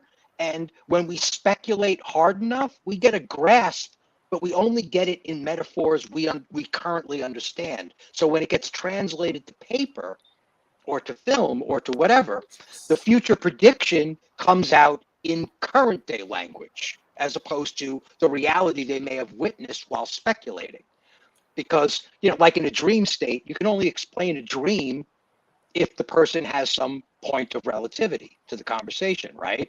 So they were predicting in the 80s, there was a lot of fiction about the dark corporate takeover and humanity always living in this dystopian future. And the only thing missing from it is that it was much more colorful. It's much more colorful in this reality. The other thing missing from it is that we pay a monthly fee for the privilege to be tracked by the government. You know, so there's some irony in our science fiction and the way we speculate. That's right. We take part in it willingly. Yes, and a lot of my friends have no problem with it whatsoever. Oh, my nieces flat out told me I was nuts for even questioning it. Spidey, like, your voice is very low. I can barely hear you, man. Sorry, me? Oh, yeah. Yes. I turned my mic very low. I just wanted to mention it. Thank you. Nice. I muted myself because I was listening to Steven's awesome comments there, so I did not want to talk. Well, yeah, I'm glad he did get to express that, because what he's talking about reminds me a lot of not 1984, but the other one, A Brave New World. Oh yeah. Okay. Yeah, A Brave New World is becoming more prophetic by the second, by the way. No kidding. It's kind of scary, isn't it? Like, it's very scary. You know what I love though is those guys that wrote those novels, they got it right for the most part. Like, there's a lot of you know, prescient thought that they put into those books. I still can't get over, every time I look at the Elon's SpaceX program, I get this tremendous thrill that his spacecraft looks so much like the classic 1930s, 40s, 50s science fiction space rockets. Mm-hmm. Yep. It's almost as if he didn't just engineer it, but got aesthetics designers to come on board and really infuse this kind of sci-fi edge to the design of the spacecraft. I mean, all the rivets on the outside, the stainless steel hull, all of that it reminds me of like, what is it? Hammond, Houston? There's so many sci-fi writers that were talking about these steel-hulled spacecraft, right? Mm-hmm. And there it is. It's actually right there. There it goes. It's kind of crazy, but in the 80s, somebody's paying attention. Yeah. Yep. And it makes 90s, sense. It's the man who owns the Enterprise from the motion picture. No surprise there. Yeah. Well, yeah. The thing is, maybe he intentionally wanted to have the appearance of the ship look like that because maybe he was kind of paying homage to all the sci-fi that he loved as he grew up. Yep. So, Yep. so that's cool. But I think and that's to awesome. provoke a public sense of imagination as Oh well, yeah, because that's so important. anybody who looks at those spacecraft and watches old science fiction movies Mhm. is immediately going to make the mental connection. It's just impossible not to. Yeah. The big Yeah. fins, the big windshield, the pointy nose. I mean, it's right out of a comic book. It's Yeah, crazy. you gotta love it, eh? You gotta Oh love it. no, it's Scotty R37 shopping in the chat. He said the Sharknado collection on Blu-ray is only $90. Ooh. And yes, Scotty, it was Transcendence. That was the name of that stupid Johnny Depp movie. God, what a piece of garbage. So bad. I think I do need to head off. I Yeah. gotta say happy birthday. Thank you, Jill. Oh. Actually, it's Happy 51st birthday. 12:30 almost here, so I think I'm gonna call it a night.